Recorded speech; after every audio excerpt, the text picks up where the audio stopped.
10. We'll open the meeting. We are waiting for a couple of other members. We're waiting for Connie and we're waiting for Tom. Hopefully they'll join us at some point. For members of the Historical Commission, did everybody get the minutes of the last meetings? And read them? Okay, can we go ahead and vote to approve those so we can get them on the website? I don't think I got them. Janice, did you see them? I don't think so. Let me go back and look. Excuse me for a moment. We're off again. Who would they be from? Kathy. From Kathy. Okay, well, we'll come back to it. Go ahead, go back a while. Okay, we'll come back to it. Okay, so the first item on our agenda is a discussion on the records room. And we have two gentlemen from Burton Engineering with us, and Kathy has been working with them. So I think, Kathy, do you want to take the lead on this one? Yeah, Ian Mazar recommended this at meetings now that we're going virtual. But to do introductions, so Lynn, you should probably introduce yourself first. Oh, okay. Sorry. So yes, I'm Lynn Roberts. I'm the chair. We have Dan Beyer. We have Kathy Schofield. We have Janice Malden-Myers on there. And I think Anne is also on as well, Anne Mazar. And we also have Jane Lowell here to discuss with us the records room and the property there. Like I said, we are waiting for two other members of the commission. Okay. And Steve, do you want to introduce yourself and Jazz? Okay. I am a senior project manager with Burton Engineering in Southbridge. We are working with Kathy.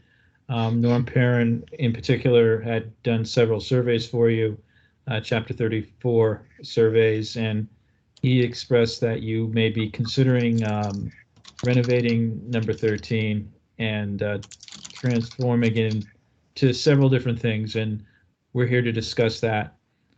Jazz, if you'd like to introduce yourself. Jazz is from our New Jersey office.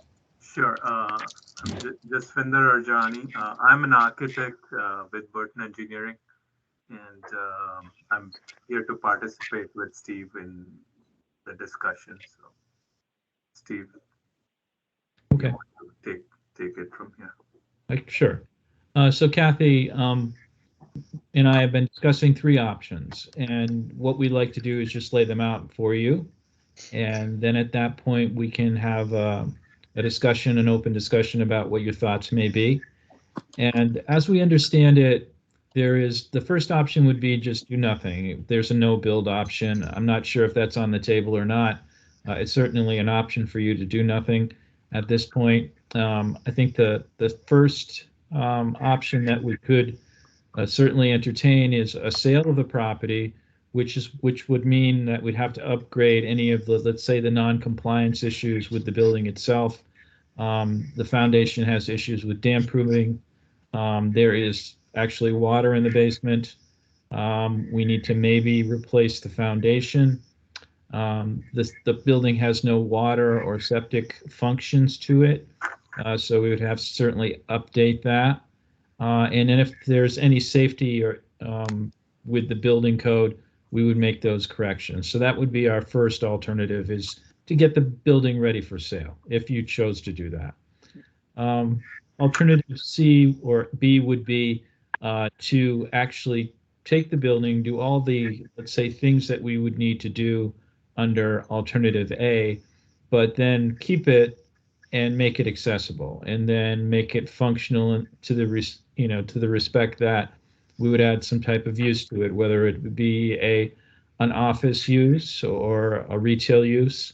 There could be several possibilities, but we'd certainly need to upgrade the space, get it functional, and then of course accommodate whatever use that we had in the building.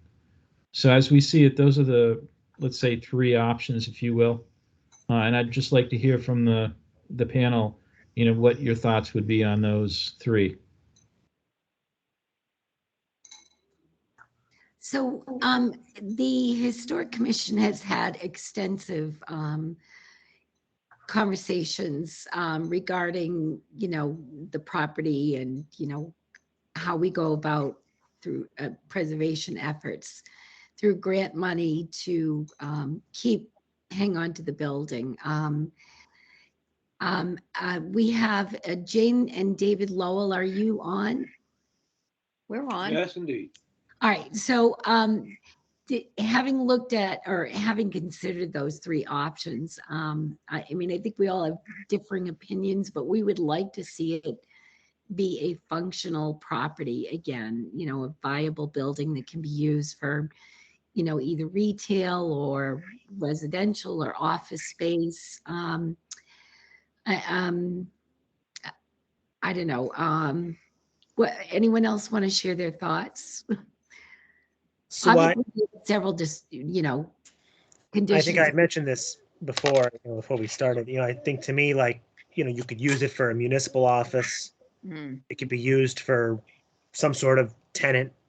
And then we were talking about this afternoon. I almost wonder if it could be turned into some sort of, I guess, micro apartment. Bachelor pad was what I said, but apparently Lynn says we can't say that anymore. But I guess whatever use would come up with a way to preserve the property, make it worth investing in doing something, and potentially generating a little bit of revenue to pay for ongoing expenses. That would be the ideal. Mhm. Or if it was used as a museum or a town office, at least somebody's in it keeping an eye on it. So there are some commonalities with both options B and C.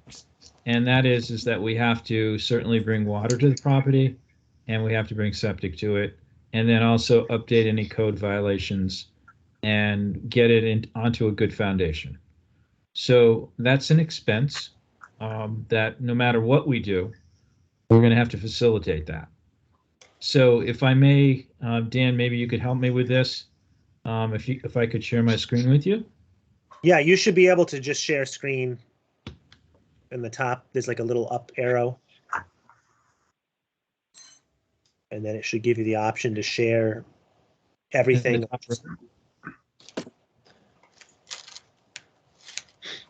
Yeah. Teams, show operations view. Is it in the ribbon, Dan, or where in particular? Like if you're in, did you join in the browser or do you have Teams? I'm in Teams. So right next to the leave button, you should see an upward arrow, like a little square. See it, yes. Okay. Yep, and if you click that, it'll let you pick what to share. Okay, so I'm going to open preferences. Is that it? Okay. Right.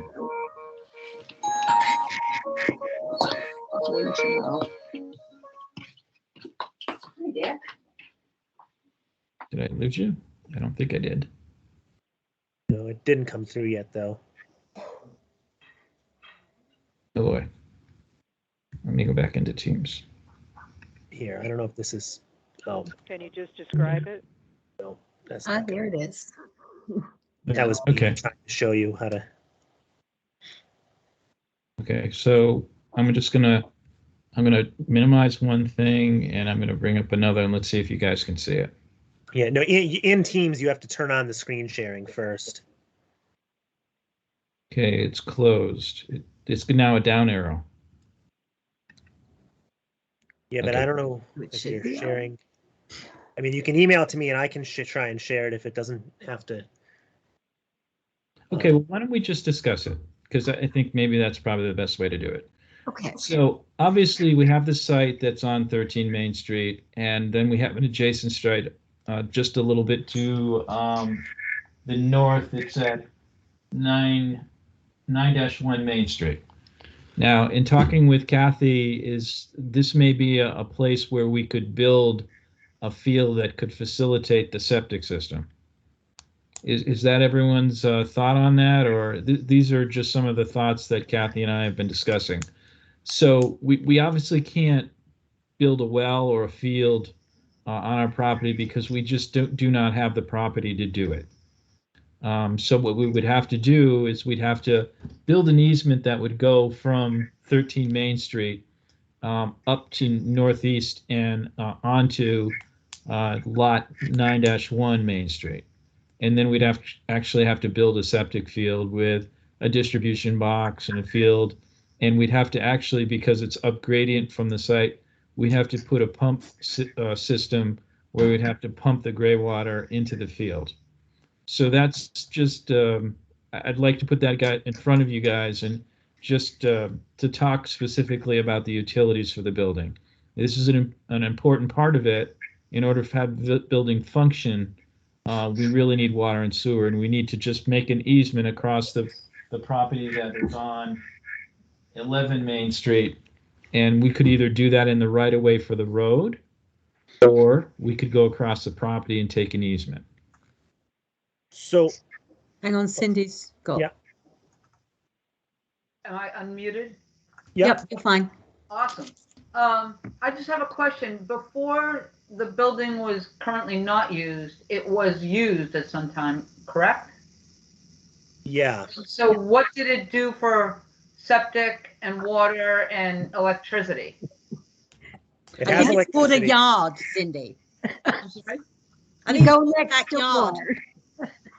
I don't know. I assume they just walked next door, or perhaps at one point there was some sort of an outhouse structure when, in the 1800s. Okay. We could revive that. Yeah. So in other words, there's nothing on the property that was functional. No. No.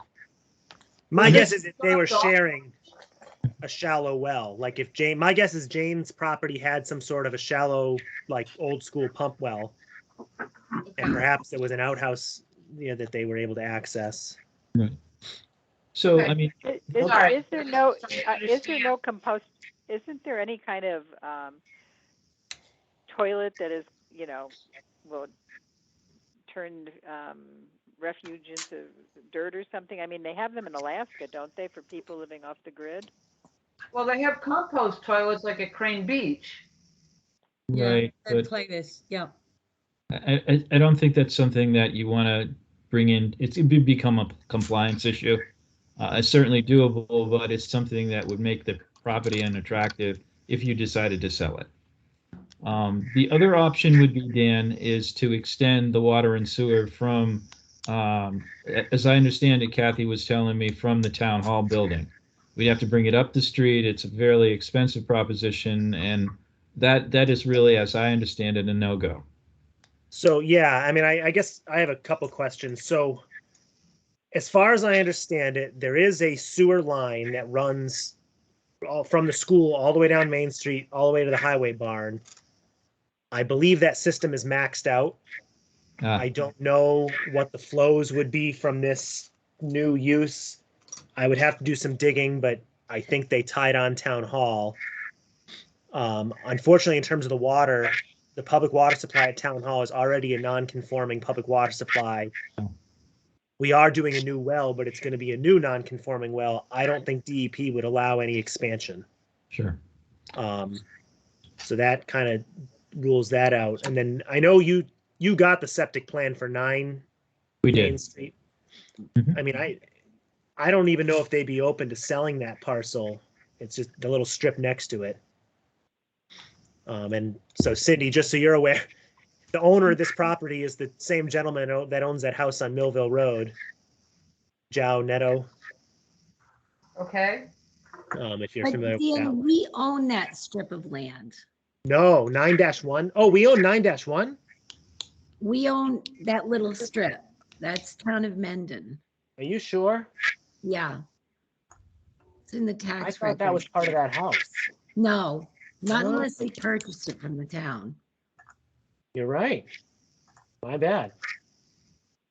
Okay, well, Dan, I was looking at the street view for that property, and obviously you have some wonderful trees out there that we, quite honestly, in order to build the field, we'd have to lose. So in that respect, go ahead. I think they were already intending on taking all those down, and I don't know why. I don't know what the delay is. I thought didn't they already go through all that, Kathy? all those pear trees because they're overgrown and we got Oh, permission to on take them down. on And the street, yeah. yeah, Yeah, so the street trees are coming out in that sidewalk when we have work done on Route 16. We'll be digging up, that intersection. That would be an opportune time to tie into the sewer if it wouldn't be too taxing, the one coming down from Clough. Just so, Um, just so you know, Kathy, what we're considering here is it's a 2-inch line and it's a force main. So we're not talking about an 8-inch main. It's something that we can simply dig. It wouldn't occupy a big space. It'd have a low profile, and we would pump the gray water up to 9-1, where it would have a distribution box with a backflow prevention valve that would allow them to just drain the effluent into the field. The big encounter here, or the big encumbrance, is to have the property certainly that we could build the field on, and also site a well there as well, and then bring well water from the 9-1 property to 13 Main. yeah, well, so if you look at I'm just looking at the septic plan for 9 Main. Mhm. They're putting a new well in the front. They've got a septic in the back. They managed to get the 100-foot separation. Right. So assuming that little strip would fit the necessary septic, Right. there might be room to put a well in the front. You could maybe apply for a waiver on the well regulation. But Right. I don't know if you could get the septic. Well, my thought is to put the well on the 13 Main site. It would actually do the field on the 9-1. So we'd Okay. certainly achieve that, let's say, radius that we would need.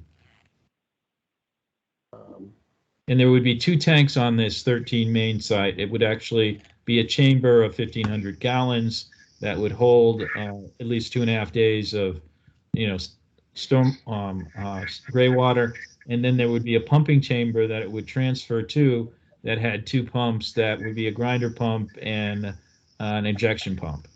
So those things being considered, we just basically eject it into the upper property, and then that would service the use, if you will. But that's really one aspect of this. As I Right. said, So just one other quick question: is a tight tank totally out of the question, or would this be more cost effective in the long run because you're not pumping it? yeah, I think there's been several kind of, let's say, analysis of that kind of scenario, Dan. And it's over time. What happens with the tight tanks is, number one, you end up pumping them anyways at a recurring interval, let's say every 2 years or every 6 months, whatever it is. And then you're also depending upon good soils around the tank as well. Just say in the event that there may be some discharge, you really want to have good digging. I don't really want to have that kind of a circumstance with our design. I want to do something that's any contractor can put together, so we'll get a good price on it, and then also keep the costs low. So that's our first challenge. But let's talk about the bigger challenge, which I'd like to bring Jazz in on. Jazz, obviously we have a very old foundation that's built in the 1800s, has issues with water that's just coming through and into the foundation area. The town would, of course, like to preserve the building somehow. Could you speak to that a little bit about what our alternatives may be? Without having looked at the building, it's a little hard to tell you what the possibilities would be, but if the water is groundwater, then the effort would be to keep the groundwater away from the foundation with perimeter drains. But again, it has to go somewhere. And you said there is no property around. So let's say you put a perimeter drain, it has to drain to daylight or to a drainage system or into a dry well or something. And if you do not have land for that, then that becomes a challenge. There is actually storm drainage in the street, so possibly we could. You could connect to that. So Right. it already is. Then that would be a way. If the groundwater is high around the basement and that's what is seeping into the building, then that would be the first thing to keep the water away from it. And then, of course, the basement walls would need to be waterproof somehow. And structurally, if they are in a poor shape, they would have to be fixed. Then, of course, other parts of the building, if they are not in a poor condition, would have to be fixed. If not, from the outside, the building doesn't look that bad. From a street view, it looks quite nice and in a decent condition. The roof shingles, the brick, but if you're saying inside it's poor, then it is, which I've not seen. So. No, we actually have some good documentations and photos of this, Jazz, that we will send down to you. And Norm has actually done a report that reviews all of those things. Okay, once I look at it, I can give better suggestions. Okay. Cindy. Sorry, I keep asking questions, but I haven't been involved in this. What kind of money are we looking at to do these types of upgrades to make it habitable? Yeah, that's the next part of this discussion, Jane, and that's certainly that we want to answer that question to you. But I think what we want to also settle on is a scope at this point. You know, what we want to do is, okay, what's our goals here? And our goal is, as Dan has mentioned, there are several. So in order for us to get that number to you, Jane, what we would want to do is just settle on, let's say, our goals first. Right. Does that make sense? Totally. I think from the discussions that we had earlier today, it's not just putting this building back into a habitable condition. We've actually got to find a use for it, because nobody is going to be happy about spending any money on this building whatsoever, even though we want to save it, if we can't say this is going to be used as, and it's got to in some way kind of, that use has got to support the amount of money that we may have to pay on fixing it up. Right. Right. Cindy, part of what we are doing to get this engineering plan together, now we've been working on this for several years now. We've had multiple people come in and take a look and throw some numbers at us. Our objective is to get an MPPF grant, which the application process starts now. And through community preservation, they will do a 50-50 matching grant with us. So the idea is that if we can break that cost down to a 50-50, situation, we may be able to, move with the voters to save the building and find a future use for it. Do you know if you have any support in the town to do this at this point? I do believe that we have support, yeah. Okay. It's just we've had no ability to really kind of ground ourselves and figure out where we were going to go with this. But I know Lonnie Tinio's discussed it with me, and we've talked about saving the building, if possible. I think, to Lynn's point, we've talked about bringing forward various things, but we've hesitated for that reason, that we don't want to just say we need $1 million without a plan and a purpose. Or 50,000 or 50,000, Dan. We've got engineers sitting here. Don't quote million, 50 grand. Don't give them any ideas. No. All right, $1 million. We can afford it. No, Kathy, you said the neighbors on this call as well. The immediate neighbors, do they have anything to say on this? Yes, they do. I see Jane's hand is up. So Jane. All right. I'm just wondering, in terms of cost, why we couldn't ultimately, if we don't get the MPPF grant, go with CPA funding. Certainly, the police station spent a significant amount on historic preservation in that area, and this building certainly was very historically significant to Mendon. As a former member of the commission and now the Historic District Commission and Historical Society. Even if, we may have to persuade people that it will have a use, and I think an office use is a good use for it, but it's an historic building, and we certainly have lost enough of those over time, so that I think it's really important for us to save this building. Yeah. That's it. I'm done. Well, I think Jazz would like to know, as a property owner, what are your thoughts about, what is could potentially take place in and around the, the building? How does that affect the, property next door? Well, actually, David, I don't really own that property next door. That happened before. We need were to talk to married. the boss. Anyway, I guess I feel willing to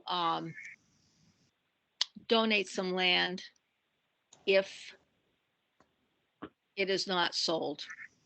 I think the town should retain it and use it for an office.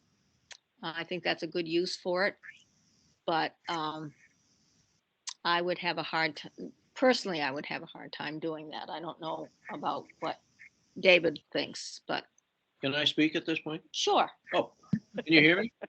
We can. Yep. Well, we We can. can't see you, but we can hear you. There Sit up, is, David. excuse me, there is a fourth option.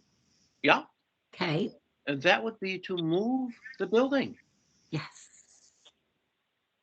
I mean, that sounds Where? more reasonable than anything else so far, really. Except that perhaps just keeping it and preserving it the way it is by dealing with the water problem in the cellar and the water getting into the foundation. I think what, regardless of what we do, that should be dealt with first, just to hold it in place without it deteriorating any further. Yeah, that would be in our base option, David, that we would look at to just, all options have a certain base plate, and most of them are to make the building functional.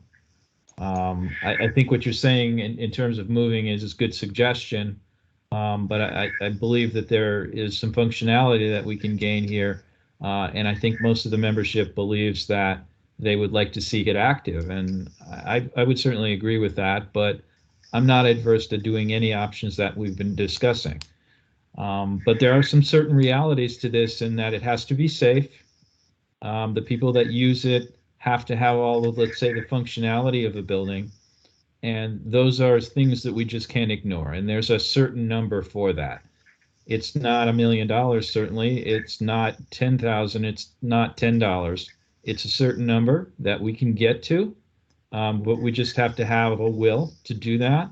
And we have to have, let's say, a goal for it. And if the goal is office or residential, I think the base plate option in terms of matching grants, keep it historical. So nothing, let's say, outside the facade of the building couldn't change. I think that should be, let's say, a covenant in the event that you might sell it. For example, you could sell it, but it would still keep all of, let's say, the attributes of the building, the features of it that you would want to maintain. But it sounds like, and maybe I'm speaking for the group, but I think I'm hearing that you want to keep the building. Would you say that that's a constant here or not? Yeah, I think definitely from the discussions we've had, and, as Kathy said earlier, this has been on the agenda of the Historical Commission for years. And what we have done up to now is just take care of the immediate pressing situation, put a sump pump in so that we're taking the water outside, any immediate things that will hopefully try and stop it deteriorating.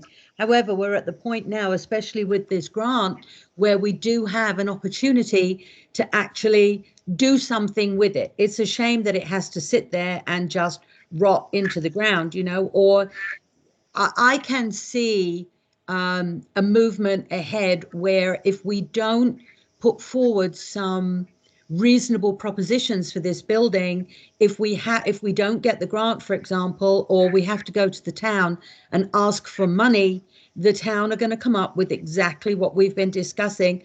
Sure, how much is it going to cost? What are you going to do with it? Nobody wants to spend a dime on this building if it's not going to be used. I mean, it's beautiful. It's a lovely building, but we've got to give it some kind of functionality to sell it to members of the town so that we can justify even spending $1 or $10 or $10,000 on it. Because somebody is going to be asking that question. Yep, I'm all in favor of keeping it. What are you going to do with it? Anybody else? So I mean, I know we've talked about this too. I'm not opposed to moving it if that would allow it to be saved and used in a productive manner. You know, unfortunately, it sounds like moving it excludes the MPPF grant option. Yeah. I don't know if you could use the MPPF grant for any part of the project. And I think the biggest issue with moving it is where to put it. Yeah. Because it has to either be an accessory building somewhere, or we've got to somehow find a conforming lot to stick it on. Yeah. So I would agree, Dan and David, you know, because we certainly have tossed around that idea about moving it. Yeah. And, you know, we, you know, tossed around, do we put it up on Founders Park next to the sister building? Do we maybe, and I hate that I had this thought, but what about the Housing Authority parcel? Oh, I know, Jane. I know, Jane. We I heard know that. I feel you, but Well- it's not a long stretch to get it down the street. well, it's not, the thing is, it's, I think the location is also important because of, you know, I'm against moving it. Well, that's, Yeah. I'm against everything except preserving it. So, and I think it can be preserved. Certainly the water issue can be addressed. And then the structural issue, and then go from there. But the big thing is to preserve it because structurally it's becoming very well, of course. It's dangerous. I mean, I think probably the one factor that most people don't see is even though it looks sturdy and, you know, secure from the outside, we know that the sill has been rotting away. Right. We've had terrible powder post beetle damage. And we know the sill needs to go, you know, it needs to be replaced. So, you know, there will be, I would imagine, some lifting of that building to get that, you know, that repair work done. Sills are not a big deal though. They really are not. I mean, they're pretty easily done. I do know that from other people's experiences with them. Yeah. It's not, that's probably the least expensive situation for this. Right, building. right. So I think what we have to do is we've got to come up with, you know, what, you know, I think Burton, Steve and Jazz have put together some good proposals. Which ones do we want? Which are the priorities? Well, I mean, have we narrowed any of them down tonight, Kathy, as becomes the question. I at least I'm from what the most of it, what I'm hearing is you want to keep it. Is that correct? I think does the group agree with that? I think that the building and the property should remain in the property owned by the town. I would agree. Okay. I think, you know, I think the only way selling it to me would make sense is if you sold the physical building as an accept and you moved it.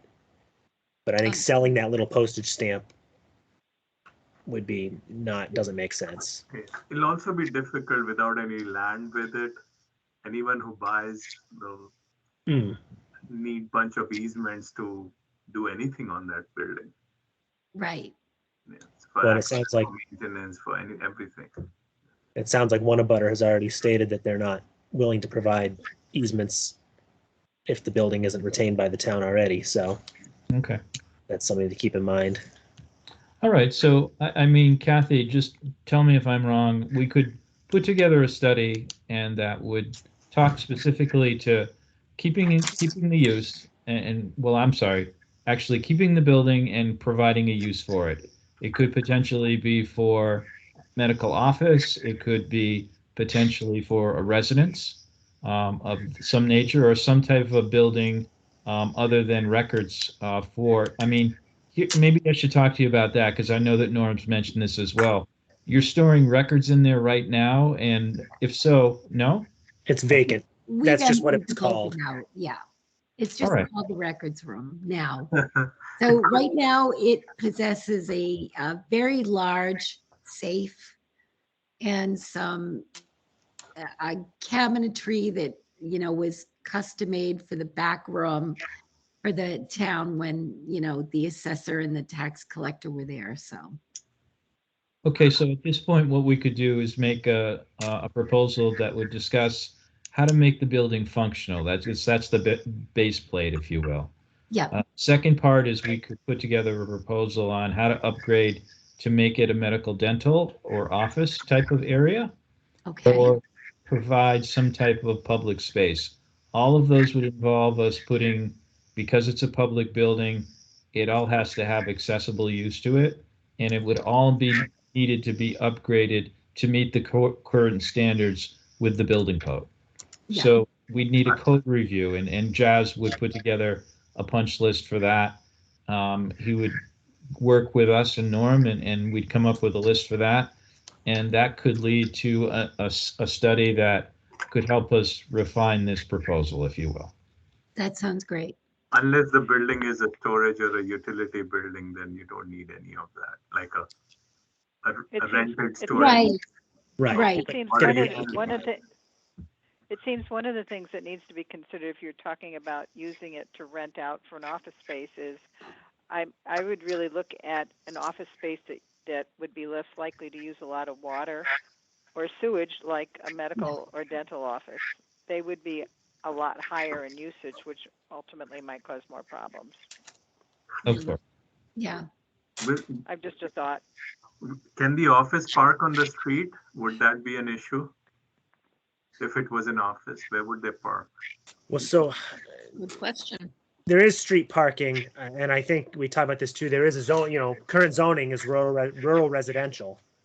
So any commercial use would also require some sort of a zoning change, Zoning change. which is possible. I think, you know, that's, I mean, do you see zoning as having a problem with us doing all of these upgrades and then deny a use that we could use potentially for the building to be marketable or I think you'd probably want to start before you spent money on the actual upgrades to make sure that you had the approvals in place for sure. I mean, Right.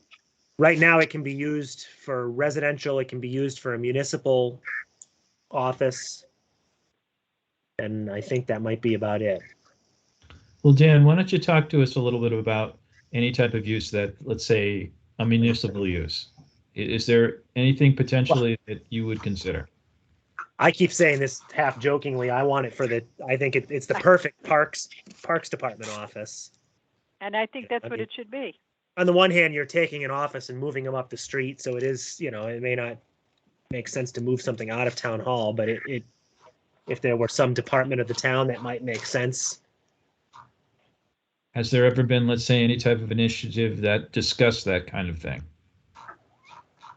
Not really. I mean, I think everything is in flux, if you will. Mhm. You know, we just renovated the building for the police station. Did you have something, Cindy? Or? You can finish because I have a more Okay. overarching question. I think. I mean, I think we'd have to come up, you know, with a plan if something's going to go in there. Does that become, you know, the Parks and Water Department? Does that become the Treasurer Collector's Office? You know, I don't, you know, is the Select Board and are they open to moving an office out of Town Hall? Or do you have a certain department that doesn't, you know, I don't know. Because I think they should be part of the discussion. Because we don't want to make the presumption that, you know, we would just be dismissive about what the town needs. Yeah. So, Cindy, you wanted to say something? Yeah, and I apologize if I don't know the answers, and I should, but I have not been involved in this at all. Who actually owns the building? Is it the town generally? Yeah. Town of Mendon. Yeah. Let me double check. Deed restrictions on the property? Not that I'm aware of. Excuse me for a minute. Jazz unfortunately has to leave. He has another meeting. So I'd just like to kind of thank Jazz for his help tonight. Yes, thank you, you. Jazz. Thank you. Thank you, Jazz. Nice to see you all, and good Nice luck. to see you as Hopefully well. we'll be seeing you again. You Thank you. bet. Bye. I'm just sitting here wearing my town council hat and going, I think all of these are wonderful ideas, but I'm sitting here going, we're a little cart before the horse here, I think. And I don't mean to take the wind out of anyone's sails, but I don't, if this is municipal property, to do anything with this, you need select board authorization and probably town meeting authorization. And I get you've got a grant and you want to put something forward, but I don't, and I think it's probably safest to attempt to do something with the given zoning. You know, in a municipal use, that to me, whether that's your first choice or not, to me, that seems like it's something that could garner enough townwide support. And, you know, Dan, I kind of think Park and Rec is one of those departments that could be standalone. I don't think it'd be a good idea to take the assessor or the collector or any of those real admin functions out of town hall. But I think before you can even go forward and spend money, you need to have some sort of green light, or at least a yellow light, or not a red light, from City Hall about, yeah, go for it. We're behind you. We're supporting you. Because I think that's going to be critical to your getting to a resolution that you're happy with, and getting something done with this property that you want. I think you've got an awful lot of great things to go to them with. You know, number one, you've got a source of funding that isn't their pocketbook, which cannot be underestimated.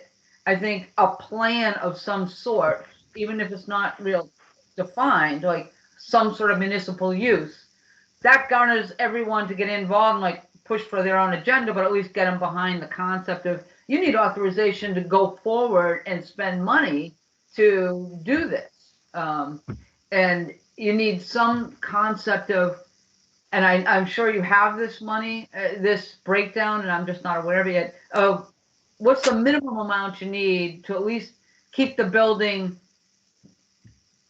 alive enough so that you can battle through the options and what you want to do and get funding.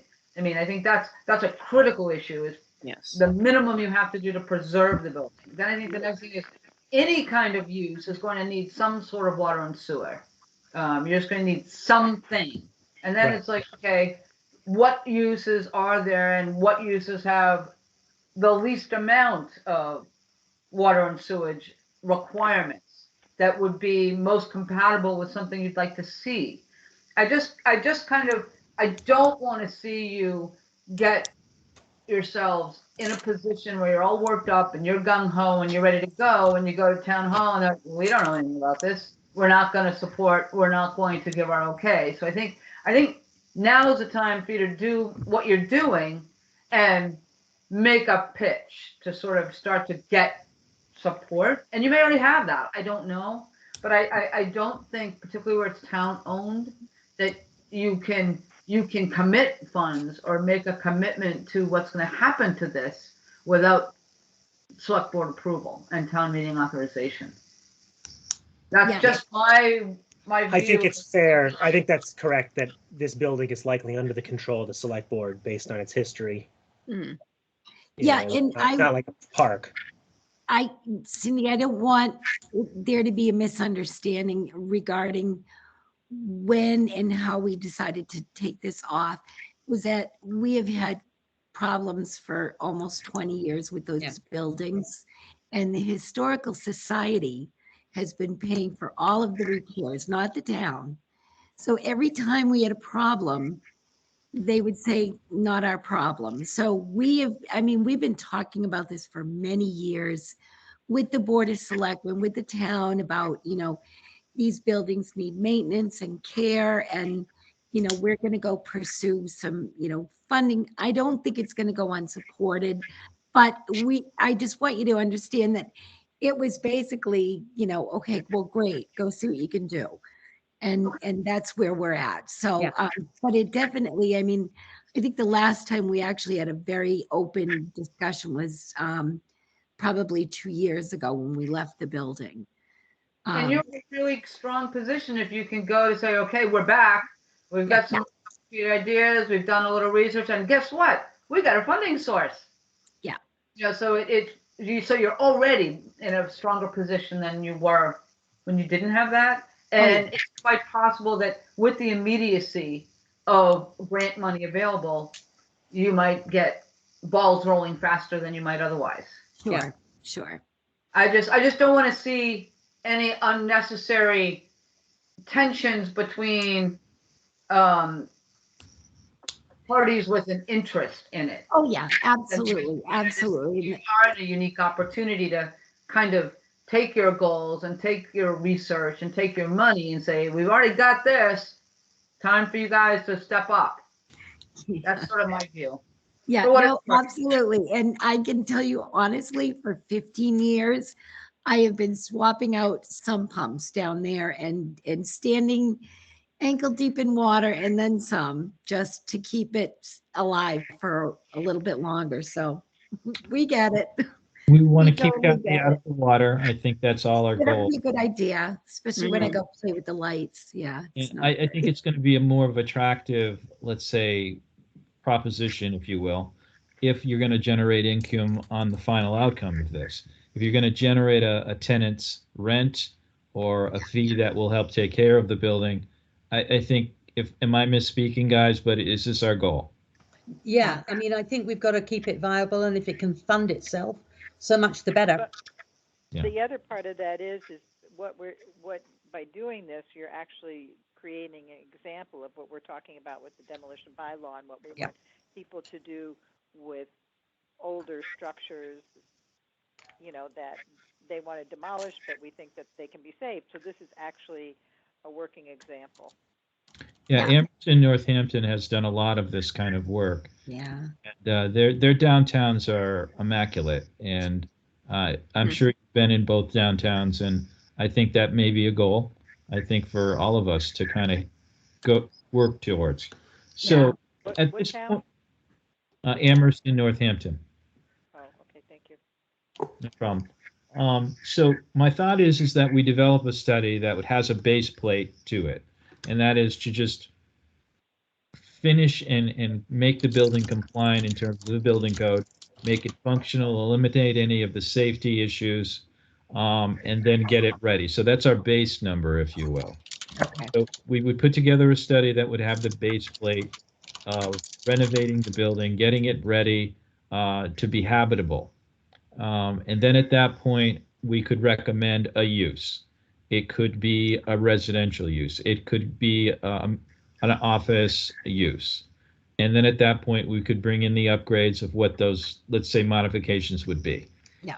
At least, I think at this point, that's a good skeleton to start with.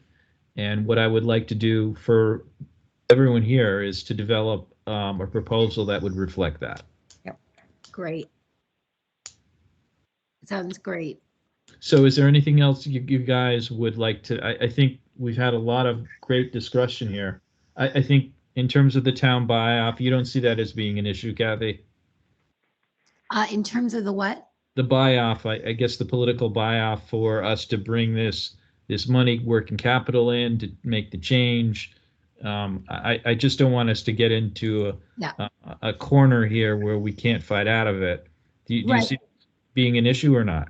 I do not believe it's going to be an issue, but we will make sure it's not an issue. We will make sure we get together with the select board, with all parties, and make sure that this, direction is the one we want to work towards. Mm-hmm. Okay. So what I'll do is I'll outline in this proposal, and I'll come back and I'll go through it with all of you, and I'll answer any questions that you may have about it, about what the metric is. What is our success metric to meet our goal here? So to me, I think I've got enough information right now where I can put together a proposal within a week, and then sometime in the near future we could come back and we could talk about it, and then I guess at that point we would look to start it as soon as we can, because we're under a deadline here for our grant money to get the application in a timely way, so we meet our deadline. So do you think, at least, what do you think of that outline, if you will? It sounds perfect to me. I mean, I think it sounds, we have enough work to do on the, on the other components that I think that would be perfect. What's your Avery. timeline on the grant money? The grant application is due March 18th. It's better than like next week or something. Yeah. We thought we'd get a little head start.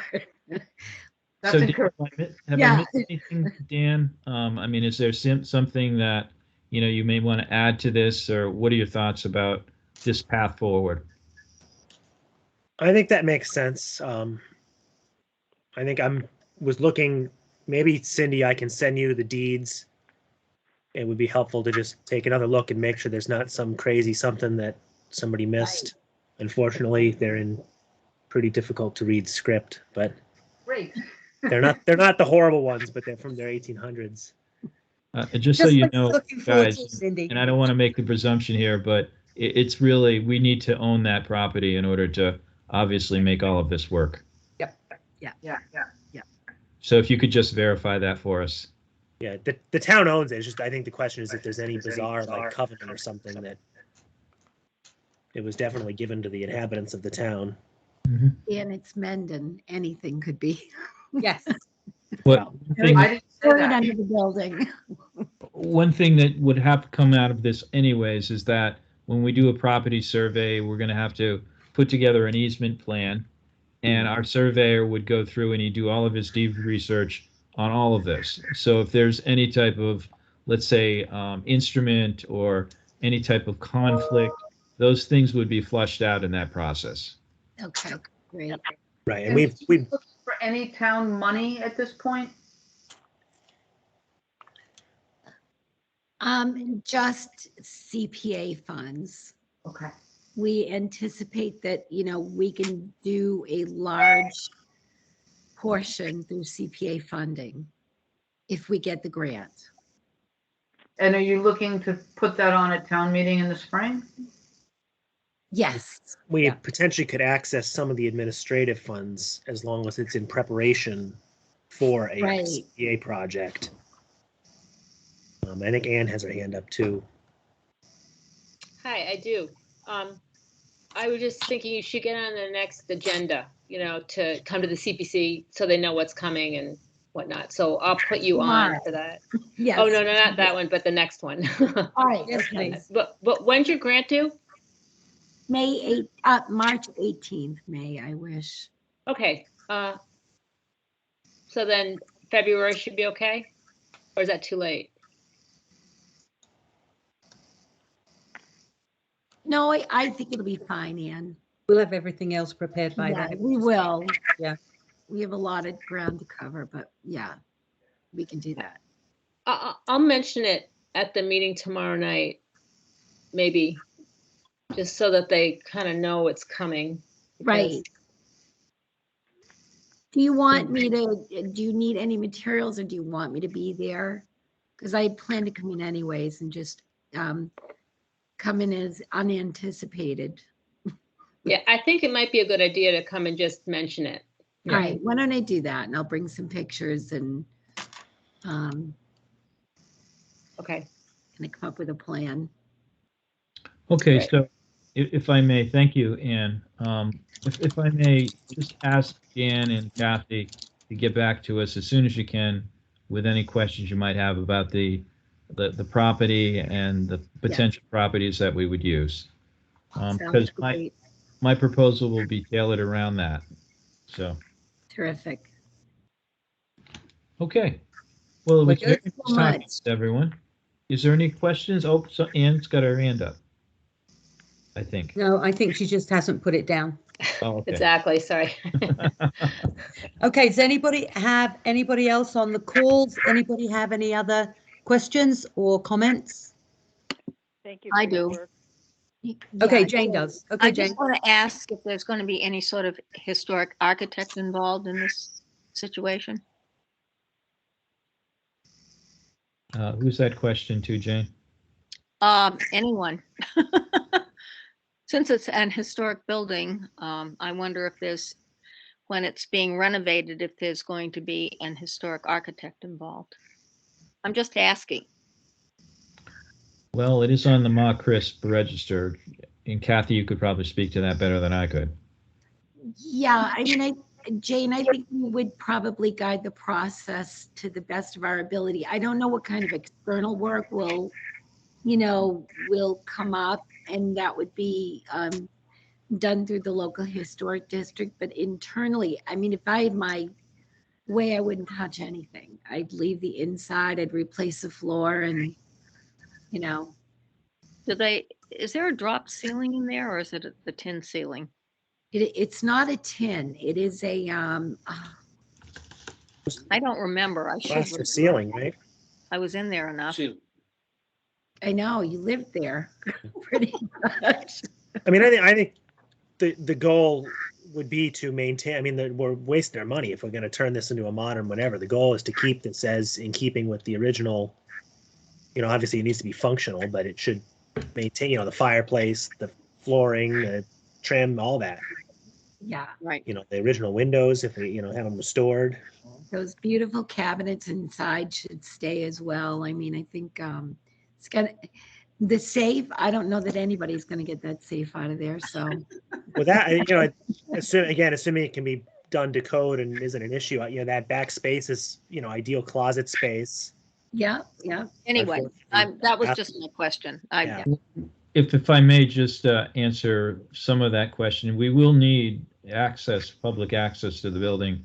That would require some type of a ramp system. Yeah. We do it tastefully, of course.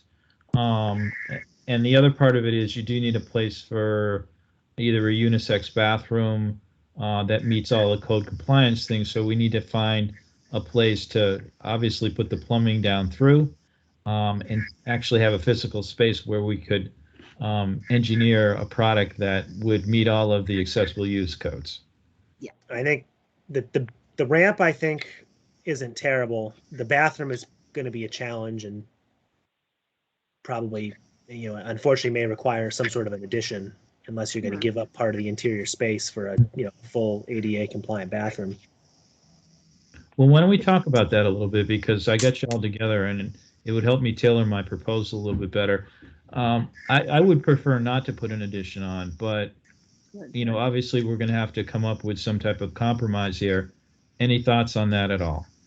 Well, what's the minimum size of an ADA compliant bathroom? Because there's a closet in the back, but it's probably 3x3, if that. 3x2. Bigger than that, Dan. I think that's Well, one of How the big's things the just a safe? little bit bigger. I think the door is handicapped. It's wide Right. enough for a wheelchair. So well, I don't know. Go ahead. No, go ahead, Dan. I don't know, because I think I forget. I want to say it's like 60-inch radius you need. Yeah, it's 50. You're right. Well, the problem is though, Dan, that with an historic building, there are, they don't adhere to all of them. And I know if you go in the Blackstone Museum, that bathroom, you'd have a tough time getting a wheelchair that could rotate in that one. So I think that's something to investigate. Yeah, we could come up with a minimum size, but I'm thinking right now, just to answer Dan's question in summary, it needs to be at least 10 by 6. okay, Yeah, that's. that's about the size of the building, right? I mean, I think the amount of work we'd be doing is going to trigger, like you said, the requirement to basically bring it up to full. You're not going to be able to get away with. I mean, even the front door, I'm not sure is a full 36 inches wide. Yeah, but if you had a back entrance that Mm. was accessible, do you have to modify the front? Yeah, I mean, potentially we could do that. We could build a ramp that could access the back. And then any additions could occur in the back if we wanted to do that. Yeah. But I'm going to leave that up to you, because this is your project and I want to advise you and help you make your decisions. That's my goal. So if it's inside the building, guys, if it's outside the building, we can engineer it however you like.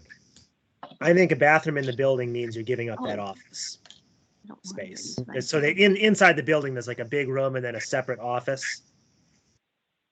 That you'd probably have to take down that weird metal, and that's I don't know how historic that is, that weird dividing. It isn't. So you could build something within the space, I suppose.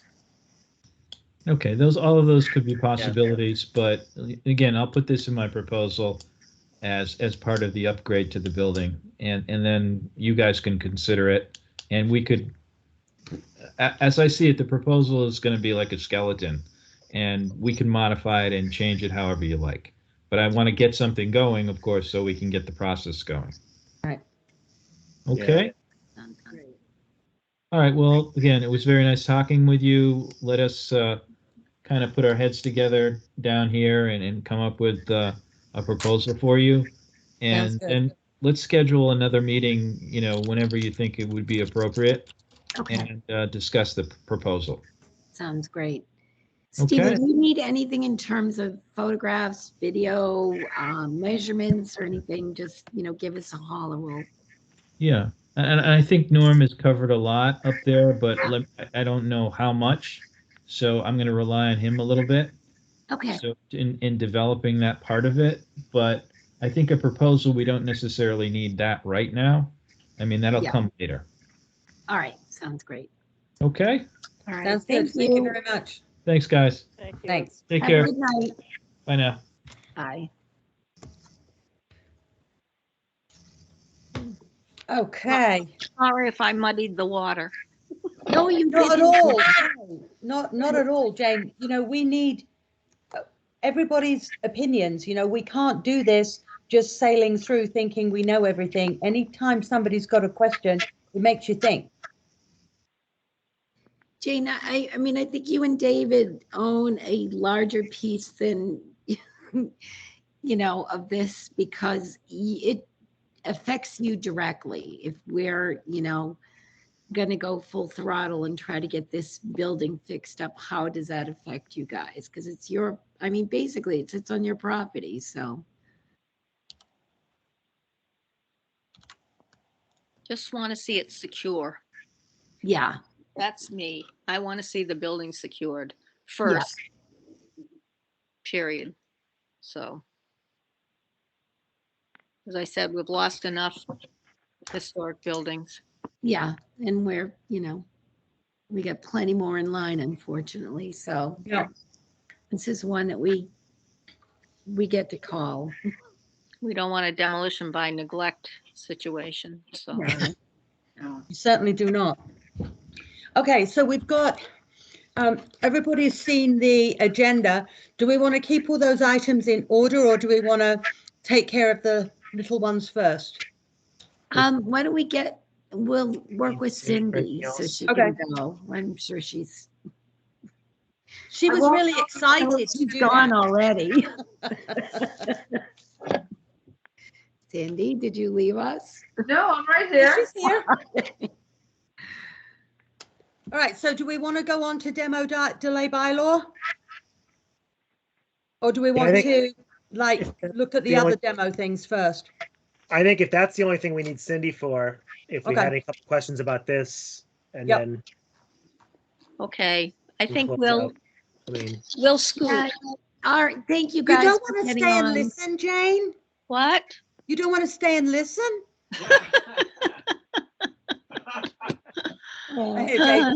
Hey, now, Jane and David, just know that the door is not closed. So if you guys have second thoughts and you don't want to, No, I don't have second thoughts. I just Yeah. don't want the building changed so much that it's not recognizable. I mean, right. That's not our plan at all, Jane. I know. We I want know to keep it as is. I Yeah. know it's not your plan.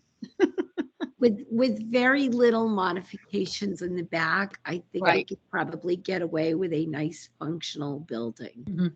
Yep. Yeah, I think that's fine. I think that's All fine. right. So, Okay. Awesome. and I know that, anyway.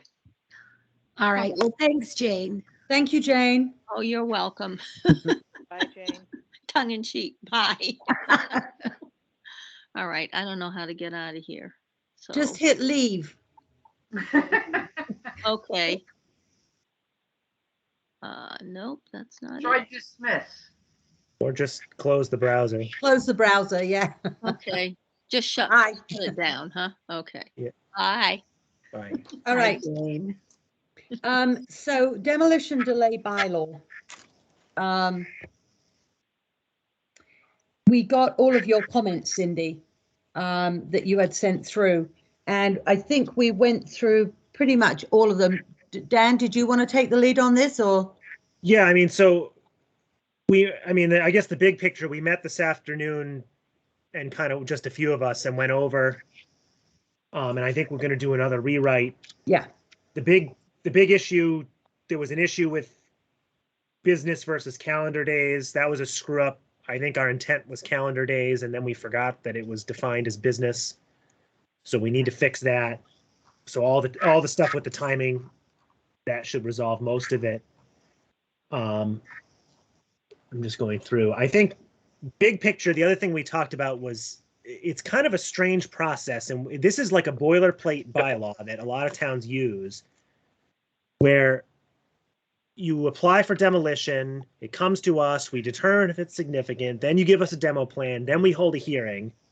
And so I think the takeaway from this afternoon is that perhaps it would be better put together a list of all of the quote significant properties, and perhaps initially that's just a list of every house older than 75 years. Yeah. And then when an application comes through, we have 45 days to hold a hearing and it's done. And no more of this having 2 meetings, to hopefully expedite the process. Because one of the complaints, Cindy, I'm sure you'll have heard is, people were saying, oh, we don't want to be held up. We're not working with people that want to develop things in town because we're delaying everything. And that's absolutely not true. If you look at the timing of any of these things, I mean, we've actually organized, separate meetings. So got everyone together so that we could get these demo requests in as soon as we could. So what we want to do is we obviously, want to keep a demolition delay bylaw in place. But if it can be more streamlined and more straightforward, so somebody knows that once they've put that application in and we've received it, within 45 days, they are going to have a decision. Yeah. And there's none of this, oh, well, what you're not doing this and we want to do it and make it as easy for them and easy for us so that we have that decision. I agree, because my big problem is I got lost trying to figure out the timing, and this could take forever. Right. Before you have anything, and it may be that at the end of it, it just happens to be an old building of no historical value. Right. Because there are some of those as well. Right. And I think a lot of it, as Dan said, the calendar business thing goes a long way towards making people feel better. Yeah. You see business days and it's like 30 business days. It's like, what? Yeah. You're just automatically, your back goes up. But when you think calendar days, you're like, okay, no big deal. So I think I think it's important that you do those kinds of revisions, mm-hmm. And talk through some of the process that you want to simplify. I think simplification is the best thing you could possibly do to garner support for it instead of having people hate you for it. Right. Right. What do you think about the idea that we had kind of been chatting about, where we actually we can get a list together of, all the properties in town that could be considered, significant to the town. Would it be, could we then notify all the people, the owners of those properties, and let them know that they are on a list of potentially significant properties? I'd have to think about that one, but okay. I think there's some wisdom in having an internal list, if only for your purposes. So when something comes in, you can look down the list and say, oh, well, this one's ranked, 75 of 75. Okay. Oh, this one's our second highest property. I don't think there's a harm, because then it at least helps you flip through applications as they come in and sort of get a sense of where they may or may not be, at least in terms of a quick snapshot look. Okay. And we'd have to look at whether or not, I suppose there would be no harm to publishing on your website. The model we looked at. 75 oldest buildings in town. Right. If people can't figure out, I want to demolish this one and it's mine, that's their problem in some respects. But, it's one thing to kind of say, you're up here and you're on our list, versus just saying, you know, we've got a good sense of what's really historic in this town, and we've looked at them and just plain by date, Yeah. age. I Just thought a that list. I thought that you were going to have like Brad was coming out, and we were going to send like invitations out to those people that had the most. No, yeah, that's a different thing though, Janice. This is more talking about the actual demo delay process. We are going to have 'Cause that I mean, when we I have Brad come out. Yeah, like, yeah, because I just but think that it's an would important be, component to prevent yeah. the, you know. yeah, no, that Yeah. would be publishing something in the newspaper saying, hey, listen, we're holding this seminar. Anybody who has an historic home or a home over 75 years or whatever, come along to this meeting if you're interested in learning more. That's a different kind of side of it. This is more from the point of view of, you know, we were just like throwing a few ideas around, and like you said, an internal list that we can publish on a website is fine. I'm not sure I like the ranking idea. I think we could just list maybe an alphabetical street order or something like that, because otherwise sometimes you're kind of putting a hit list together here that, you know, we don't necessarily want to do. But the other thing that we were wondering as well is, you know, any time, and again, this comes down to a legal issue, Cindy, that you may have to think about, is that anytime a property comes up for sale in Mendon, that we actually send a notification to we would notify the sellers anyway that, you know, their property is considered historic, but if we would, I don't know if we'd be allowed to send a letter to the realtor for the seller and just say, to let you know, this is an historic home. No, nothing more than that, but just notifying them, because, you know, in a lot of instances, we have properties that go for sale, and in the write-up by the realtor, it says, you know, great tear down. And that's how it's marketed. And I don't know if we're legally allowed to send a letter like that. I off the top of my head, I don't know anything that would prohibit you, but I would want to think about it. But I think if you have an internal list, Yep. at least identifies properties that are at least meet the bare bones statutory definition of what could be historical and could be subject to it. Yep. At a minimum, then, you know, buyer beware if no one looks at that. And Okay. A realtor, I would think, is going to get burned by that once, and then they'll make sure they look at it the next time. You would hope. I'm a realtor. Not always. I'm Okay. just saying, you know, I don't know how far you want to go or can go, but I'm happy to look at that. But I think internally to at least have a sense of, you know, what the universe of potential properties are is really just, you know, prudent on your end to have some sense of, you know, you may look and say almost every single thing in this town meets this definition, and that's really not what we're trying to do and what we're trying to capture. But I just think for your own edification, to have some sense of what might or might not be out there is always helpful. Okay. All right. That's good. Dan, carry on. Well, I think, let me just flip. I mean, I think there were a few things that, you know, in terms of, you know, what we have the authority to and not do. You know, I think we had questioned, we really can't, well, I guess one of our frustrations is they apply for demolition, they go through and they tear the house down, and there's no plan for the reuse of the property. But I don't know if we can make any of our approvals contingent on having, you know, zoning, site plan review, building permits. I mean, I guess they can just lie to us anyway. I mean, I guess I don't, you know, that's the question. If there's some way to, you know, at least make sure that there's actually a purpose and we're not just creating vacant lots. Because that's really what kills us. But I don't envision you creating vacant lots, because wouldn't people be building something else on it? Well, so it's like on 140, that's what happened there, right? they come in, they want, you know, I want to tear down this house. It can't be saved. It's blah, blah, blah. Okay, fine. It's, you know, prime real estate right on the corner of 140. We really can't see ourselves making you wait 6 months. So they demo the property and they flip it to some moron who doesn't do his due diligence and there's no water hookup because that's a whole other story. And now it's just a vacant lot for 3 years. And this person walked away with his money and he flipped it. He doesn't care. Yeah, I think they're looking at it as they're trying to get the historic house out of the way and then So they've got market the property. market a buildable lot of land. And I guess there's a difference between, a parcel in the commercial district versus residential, but it would be nice if there was a way to say, we'll approve your demolition, but we want to know you have a plan to rebuild. Otherwise, you're just saving a bunch of money on your taxes. I think that's But tough. I mean, it's Yeah. someone's property, they own it. In theory, they can do whatever they're allowed to do under zoning with their property.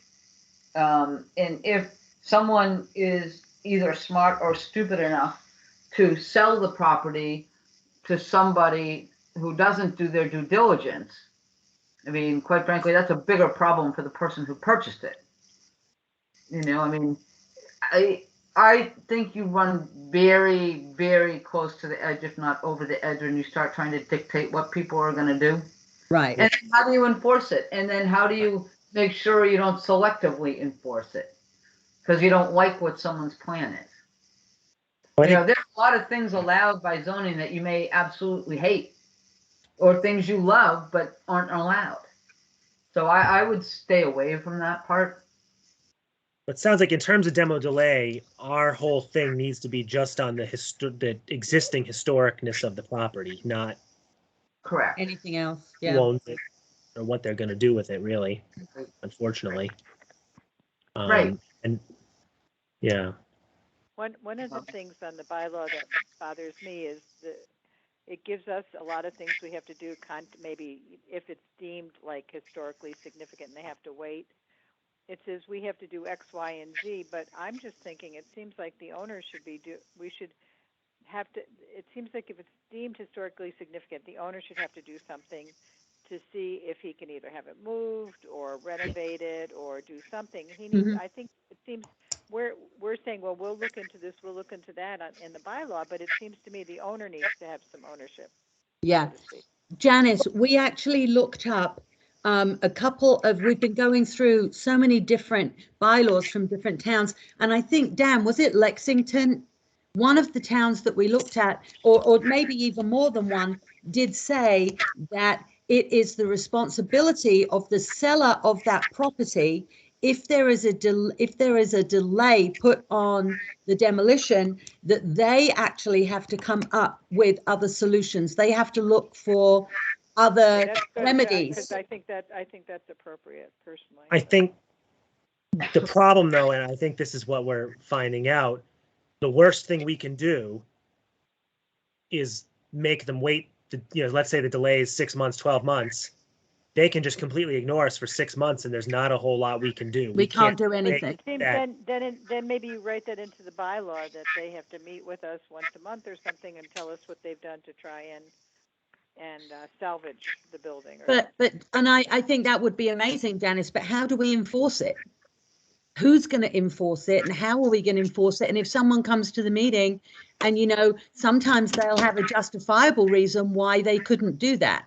Maybe they had a death in the family. Maybe they've been ill, whatever it is. And they come and they say, well, I haven't been able to do it. You've got to be careful if you're going to penalize people, that you're penalizing the right people. And even if you have the authority or the ability to do that.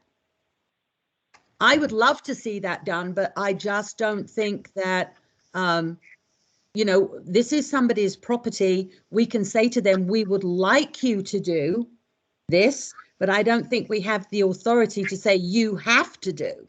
And if they don't come up with anything, I don't know what we can do about it.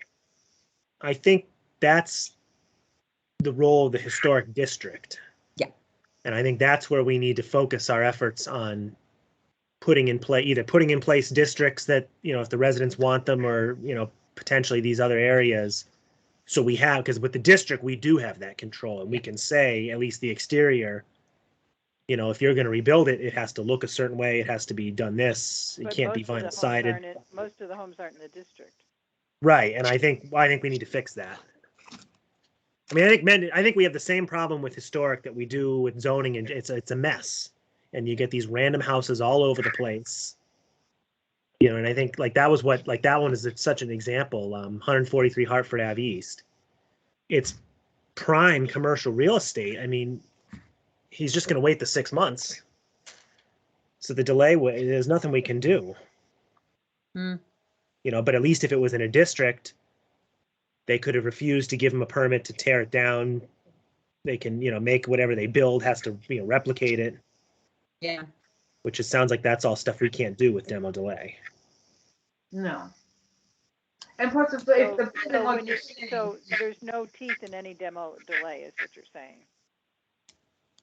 I mean, my reading through these towns, it sounds like the worst thing we can do is make them wait out the delay and make the delay a point that might discourage someone and encourage them to work with us. Unfortunately, it seems like in Mendon, a lot of them are very content to just tear, you know, versus and sit on it till they can develop it. Right. You know, I mean, some of the houses, it's a different situation where they're looking to tear down and, you know, they might stop somebody from flipping a house. And then somebody like Peter Coffin comes along and you have an opportunity to renovate it instead.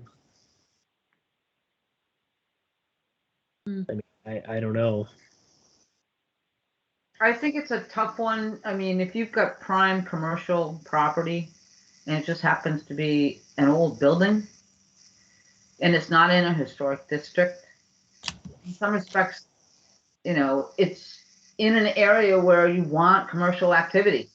And you as a town have made that decision that that's what's going on there. And just the fact that it may be the last one to come to the party and be upgraded to actually improve your commercial area and your tax revenues, it's hard to really punish them. You know, Yeah, I think really hard I think to, what we don't want to do is we don't want to punish people. We want to encourage people. And I think that, you know, at the moment with this demo delay, the way it's written and the way that it's enforced and various things like that, everybody is seeing it as a punishment. And it's not. It's just a way of maybe working around things so we can get the town to, we can get the people in the town to, you know, preserve what we have and then come up with other solutions rather than just destroying it. I guess maybe it makes some sense, and maybe you've already done this. Have you had any open discussions with the development community on this topic? A To little see bit. I mean, I think if they could view it as more cooperative and less punitive. Mm. I mean, I do think though that meeting we had with Lonnie was very helpful to understand some of the things that we, you know, in terms of how what they're looking at. But you know, is it maybe worth trying to reach out further? I mean, you're going to get some developers and some properties that someone may have a vision that it might be the perfect property that, wow, we could do this and it could meet everyone's goals. We could make a lot of money. It would be a good commercial fit and it would look beautiful in a historic sense. But then you're going to get other properties that are like, okay, it's historic. It's in the wrong area. It's not going to be good if we keep it at this structure or the way it's designed. And no matter what, no one's going to try to comply. So I think it's sort of case by case and either owner or buyer Thank you. dependent. Yeah. I wonder if it may be an idea to kind of I mean, we're talking about approaching the homeowners to see how we can work with them to make districts or to preserve their property or what grants or things might be available for them. Maybe we should be focusing on some of the sellers. Maybe we should be inviting, you know, the members of the development community, local realtors, people like that into town to, you know, I mean, I would be interested if someone told me, let's go to Milford. They've got a meeting on demolition so that any properties I might sell there, I'm not going to run into problems, or I'm going to think of different ways to market it. You know, that might be a good route that we could follow. I don't ever think it's a bad idea to reach out to the people most likely to give you a hard time or be against what you're trying to do. And sometimes I think it's surprising when you get cooperation or ideas that you never would have thought would have come from that particular source. Yeah. And What it about gives anybody you an else? understanding of what they're thinking about. Yeah. Janice, Kathy, do you have any other comments on that?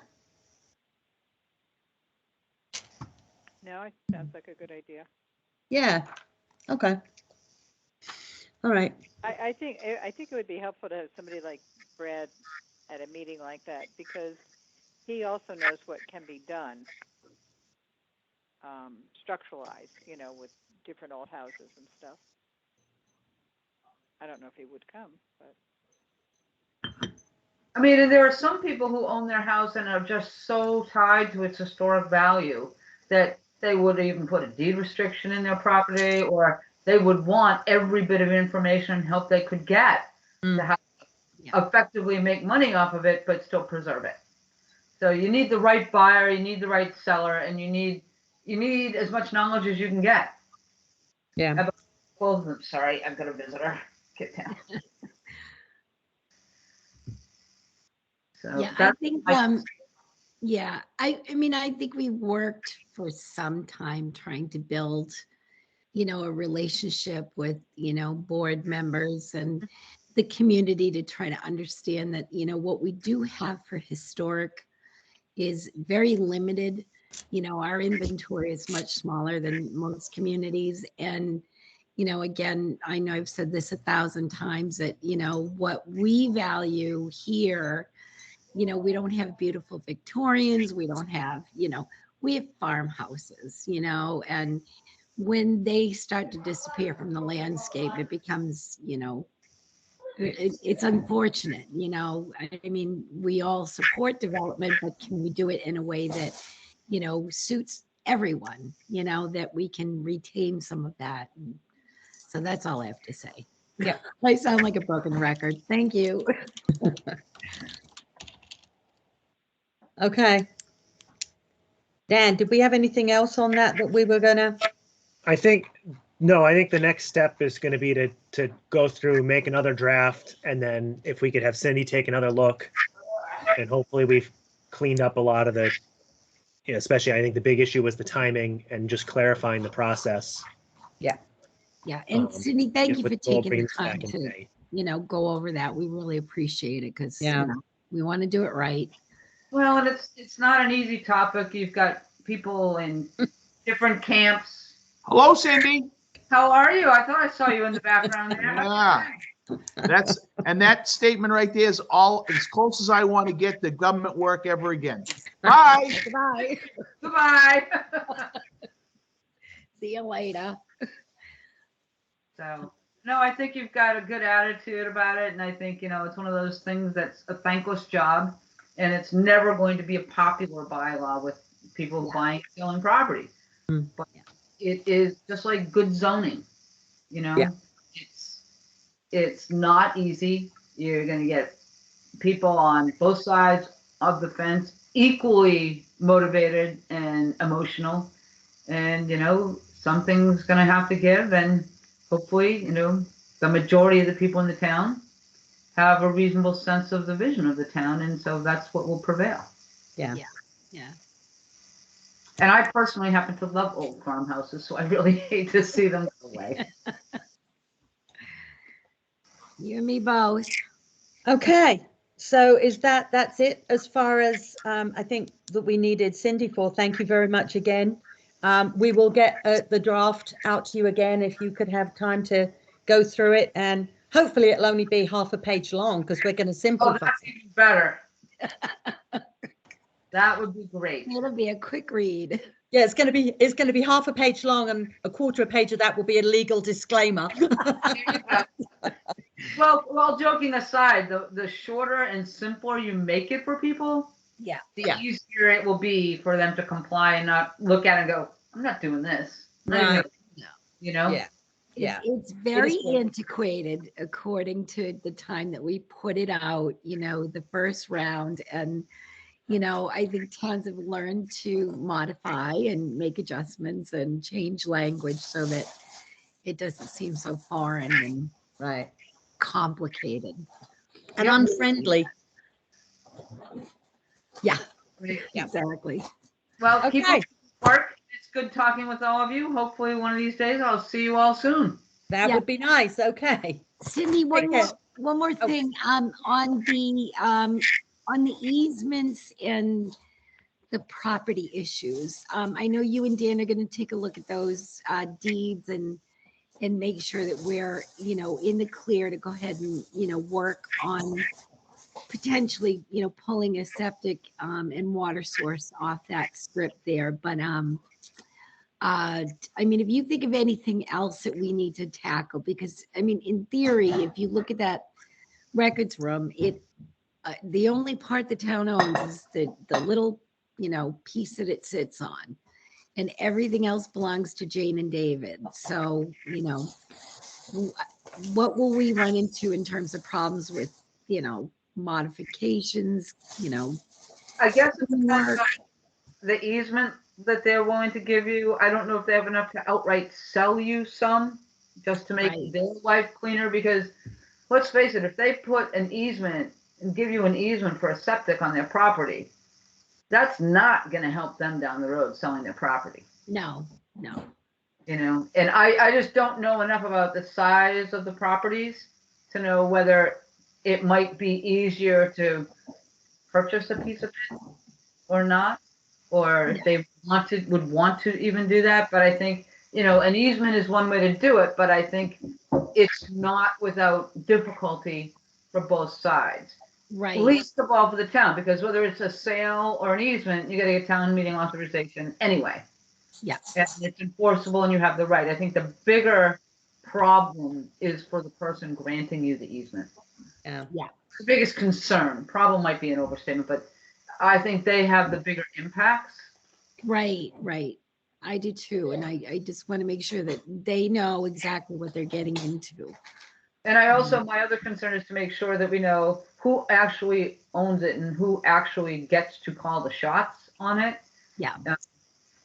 Because that's important, because if you don't have any authority to do anything on it, even if you were to get an easement from them, it would be valid. Right. If you were to purchase something from them and you weren't the technical owners, it was the town, you couldn't do it. I mean, there's this big case about conservation land that everyone thought was owned by the Concom, and they, put bogs in and leased it to somebody, and then lo and behold, they didn't have the authority to do it. Even though it was town land, it wasn't Concom, so the person's lease was invalid. So that's my concern, is who actually gets to call the shots. And my gut is, if it's just the town, it will be the select board, which means you're going to have to work very closely with them. Yeah. They might be happy to have you do all the dirty work and all the heavy lifting. Right. And, bring them everything they need to support it. But ultimately, they would be the ones that would have to support it. Yeah. Okay. Because if they didn't, I don't think town meeting would authorize it. Yeah. No, exactly. And we will, as soon as that plan comes through. I mean, all we've been able to do is meet, I think it was Lynn, a year and a half ago with Kim, just to speculate about what may or may not happen. And, it's been kind of plugging along and seeing, right, when do we pull the trigger? When do we try to get a grant? When do we, get this in front of people? And, we need solid information. And how do we make ourselves a viable candidate in the grant process? So yeah, we definitely will get up there, in the next week or two. How have you been funding the work with the engineers to date? Through CPA administrative funds. So we haven't paid anything yet, but Ian said that we would have those funds, available to us. Okay. I was just curious, because I know that there's, zero tolerance for increasing money on the budgets. Oh, yeah, absolutely. Which is why, we're hoping that these, historic funds will. That would be great. Carry this through, yeah. So, fingers crossed. All right, now you can go. All right. Well, good luck and keep me posted. I'm sure you will. Yeah, we will. Thanks, Cindy. Thank you, Appreciate it. Cindy. Bye. Bye. Have a good night. Bye. You too. Thanks. All right, do we lose Dan? I don't think Oh, yes, maybe. Anne, Hi, Anne. so we just spent about, what, $1 million of your money? Well, yeah. That's right. She's got plenty. Could we go over my topics tonight Yes. by any chance? Unless there's The someone ramp at else the- that's waiting. The Absolutely. ramp at the town hall. Yeah, but I just want to mention on that, those administrative funds though, you still have to come to the CPC to get them approved. Yep. Yes. And it's, I don't know. I just think you really need to come because the committee hasn't been as agreeable lately. Okay. Yeah. Put it No, that we way. definitely will be there. Yep. Yeah, I think making sure all the numbers. Line up. Yep. Yeah, Yeah. so like if you can They're get gonna a ask number hard on questions. Ask. using these engineers, how much that's gonna be, you need to come, because I know tonight we're gonna, or on Wednesday, we're gonna be talking with Bill McHenry, because he needs a chunk of money to finish up stuff on 52 Providence, Yeah. so. No, I definitely, one of the things that I tried to get out of Norm was how much is this going to cost us? And Yeah, so he didn't really give me an answer, but Steve said that it would be, what did he say? 1% of the total cost of the project.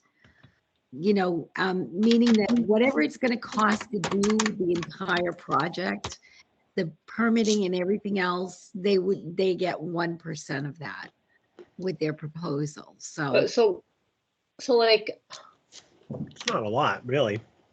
no, mean- it's probably 10,000. Well, I'm thinking if, $100,000, it's 1,000. So Yeah. I would think we're going to have a hard time seeing this project completed if it's a $500,000 project. Yeah. Well, I mean, that'll never fly. That'll never. well, if they're starting to do work and they need some money, you should come to the CPC before you have them do work. Yeah. Yeah. because- No, I'll definitely, Yeah, I'll be there. Yeah, definitely. If there's some sort of retainer. so if you could find Which I that would out. think there is, yeah.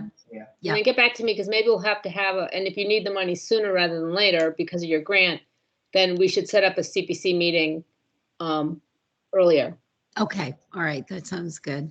Yeah. All right. And I'm going to have to get Lonnie on board because the sooner he gets wrapped into this, the better. Well, I think Definitely. the conversations we had, I think they are open to finding a productive use of this property. Right. And maybe it is just a municipal office. I mean, Ellen texted me. I think, Ellen would like it for town clerk, maybe. I don't know. I think it's not as hard of a sell No. Yeah, if you're using it for something. versus Yeah. spending all the money so it can sit there empty. Yeah. I think you should have it, Dan. Uh-huh. The only So, I problem with want parks is if we were ever to do some sort of a garage, you really don't want stuff spread all out. Yeah. Built a big garage at the park, you'd probably want to have the office and everything there. But I don't know. so just get back to me about the administrative money, because that kind of Will do. concerns me. Yeah. Yeah. No, I totally understand. I agree. And then also I was talking, or Kim sent me an email and she was talking about replacing the windows in the town hall and could she use Green Communities money? And I said, probably not, because the payback is too long. And so in the past, they haven't funded those types of projects. But I said that if she replaces them, that she needs to talk to the historical commission because of the preservation restrictions. So you guys might want to just keep your ears open about this. So, because like the That would police go to the station. district. Wouldn't that go to the district? No, well, it will, but also because of the preservation, it actually doesn't come to us. Somebody has to apply to the state historical Right. commission for permission to do exterior work on the town hall. But someone has to follow up on it because it's like the police station, those windows went in and they weren't preserved, I mean, Yeah. Well, I would argue at this point, the windows the historic windows were taken out. It was a huge mistake. They put in these cheapo whatever. So at this point, any replacement needs to be done with proper wood, the right windows. If maybe we can restore those, reuse some of those windows, maybe there's an opportunity, although some of those are giant. You talking Right. about the town hall now? Any replacement of the town hall windows to me needs to be done in keeping with the building properly. Yeah, Not Acme window off the shelf at Home Depot. Not right. happening. So I'm telling you, they're looking at that. So just keep your eyes open, okay? Yeah, we need I to. think the takeaway from those discussions is that if we have concern, we should request an audience with the select board and say, hey, she says they're in charge of it, so we want to talk about the windows. We want to talk about the paint or whatever. Right. But yeah, so thank you for the. Yeah, heads up. What work if there's no people? Okay, we're gonna come back to the next 5, 6, and 7, and we'll do the ramp at the town hall, which Well, actually, can I ask a question on 6? Yeah. So Yeah. the demolition, what are you talking about with that? well, So I hadn't had a chance to email. What I would like to do. So obviously at some point they're going to want to tear down that station, so it needs to go through demolition delay review, and it needs to go to the Historic District Commission for a certificate of whatever. We, again, based on the previous discussion, about the windows, I just figured I would be nice and try and facilitate the process, because otherwise they're going to be all ready to go, and we're going to be the ones saying, oh, nope, we got to wait a month to post a hearing. Thank you. Yeah. And I was going to That's a good email idea. Kim and suggest that I would apply on the town's behalf, and I haven't done that yet, but I mean, to me, so the police station is 73 or 72 years old, according to the assessor's The records, old one? but I think that work was done in the 90s. So I think what's the actual age is the old highway barn that's underneath, if it's still there. Huh. I mean, I guess the question is, do we find that property is historically significant, or do we feel that, the demolition of that property would better serve the campus as a whole? I have a question here, and I mean, it doesn't Yeah. change anything, but should this not have happened before? I mean, supposing we now say this is historically significant, you cannot take that down. Then what? Well, then they can wait 6 months, and all we can do is put a 6-month delay on them. But we're not going to do that because we have a whole campus to work on. So That's true. we're going to move things. off the thing, I mean, and I think same with district. I think the entire campus project will come back to district, but this demo, unless this demo is part of the campus project, in which case it won't matter. If they'll have everything to present is a one go. But if they're looking to demo this police station the next 2 months, so it's done and out of the way, then, I think we should just be setting the example.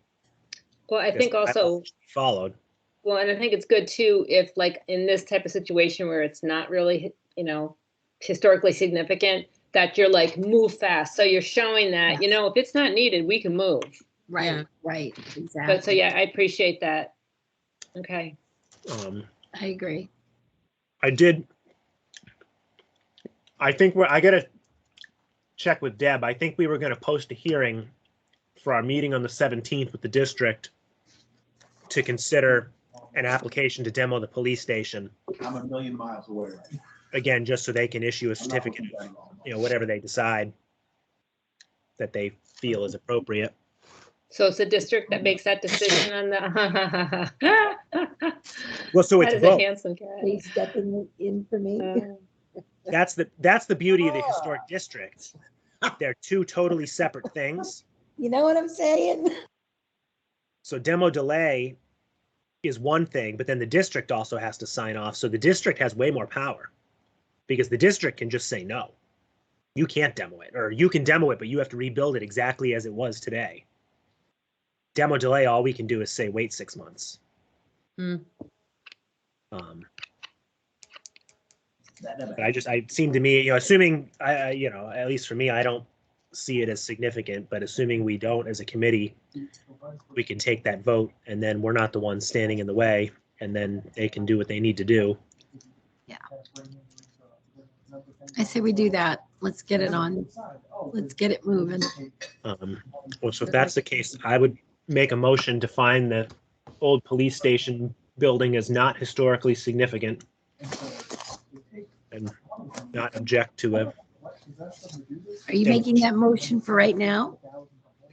I was thinking, I mean, Yeah. technically they haven't applied yet, but I mean, it'll be me probably typing it in because they won't. Yeah, I mean, I would accept a motion. I What don't do you see think, it. Lynn? Hold Yep. this up further. I'll second it. I did talk to Dave, and I haven't had time to follow up about going in. Well, hold on one second. If you've made the motion and Janice is seconded, I think we need to vote on it. Yeah, Kathy? yes. Me? Yes.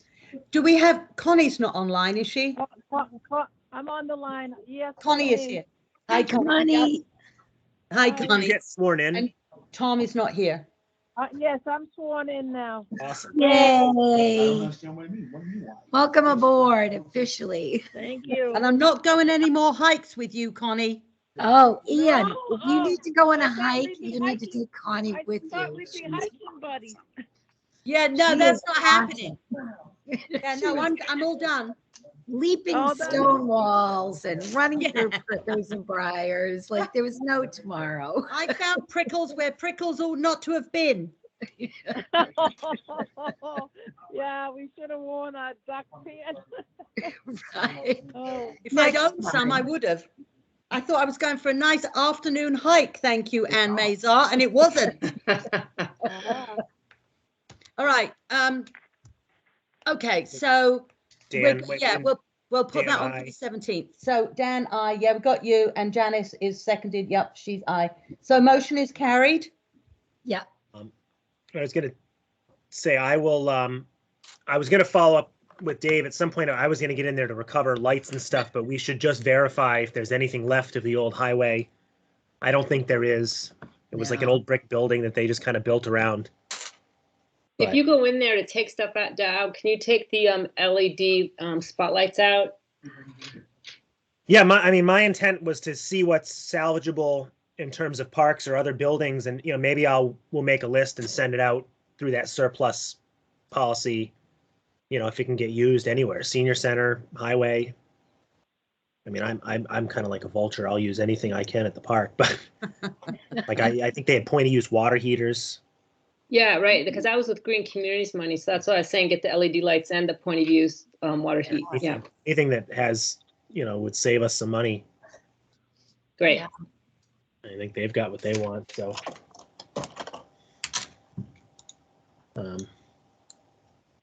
Okay. All right. So we will move on from that. The ramp at the town hall was another topic that came up. That I put on the agenda. So what were we discussing with it? Just the fact it's an historic building and we were going to take the ramp down? Well, we're thinking of taking the ramp down. I'm still trying to Thinking. find out about like the ADA requirements and all that. Although that's not ADA, doesn't meet their qualifications. Right. But did you, so if we did remove it, I just want to make sure that the historical commission says that, yes, it's not a historical piece of the town hall. And, get your blessing. If I do think this would need to go to the state as well. This- This would count as a major architectural change to the building Oh, it's got to go to the state. for the preservation restriction. Oh. Did I mean, you, I don't think there's any frenzy going on over did you Dan, find what- the original plans? there. That dog doesn't know how to work a mirror. Hang on, let me find the my notes here.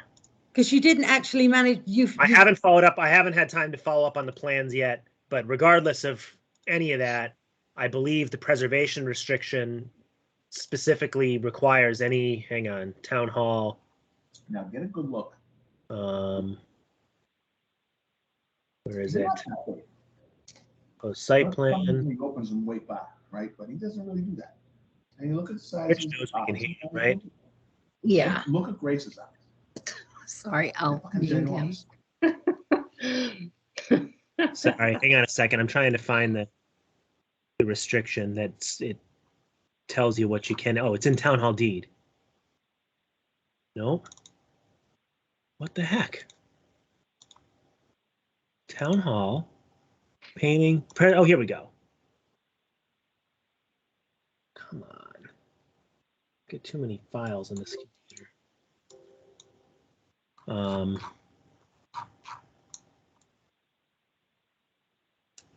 The grantor agrees that no alteration shall be made, including any interior except clearly minor.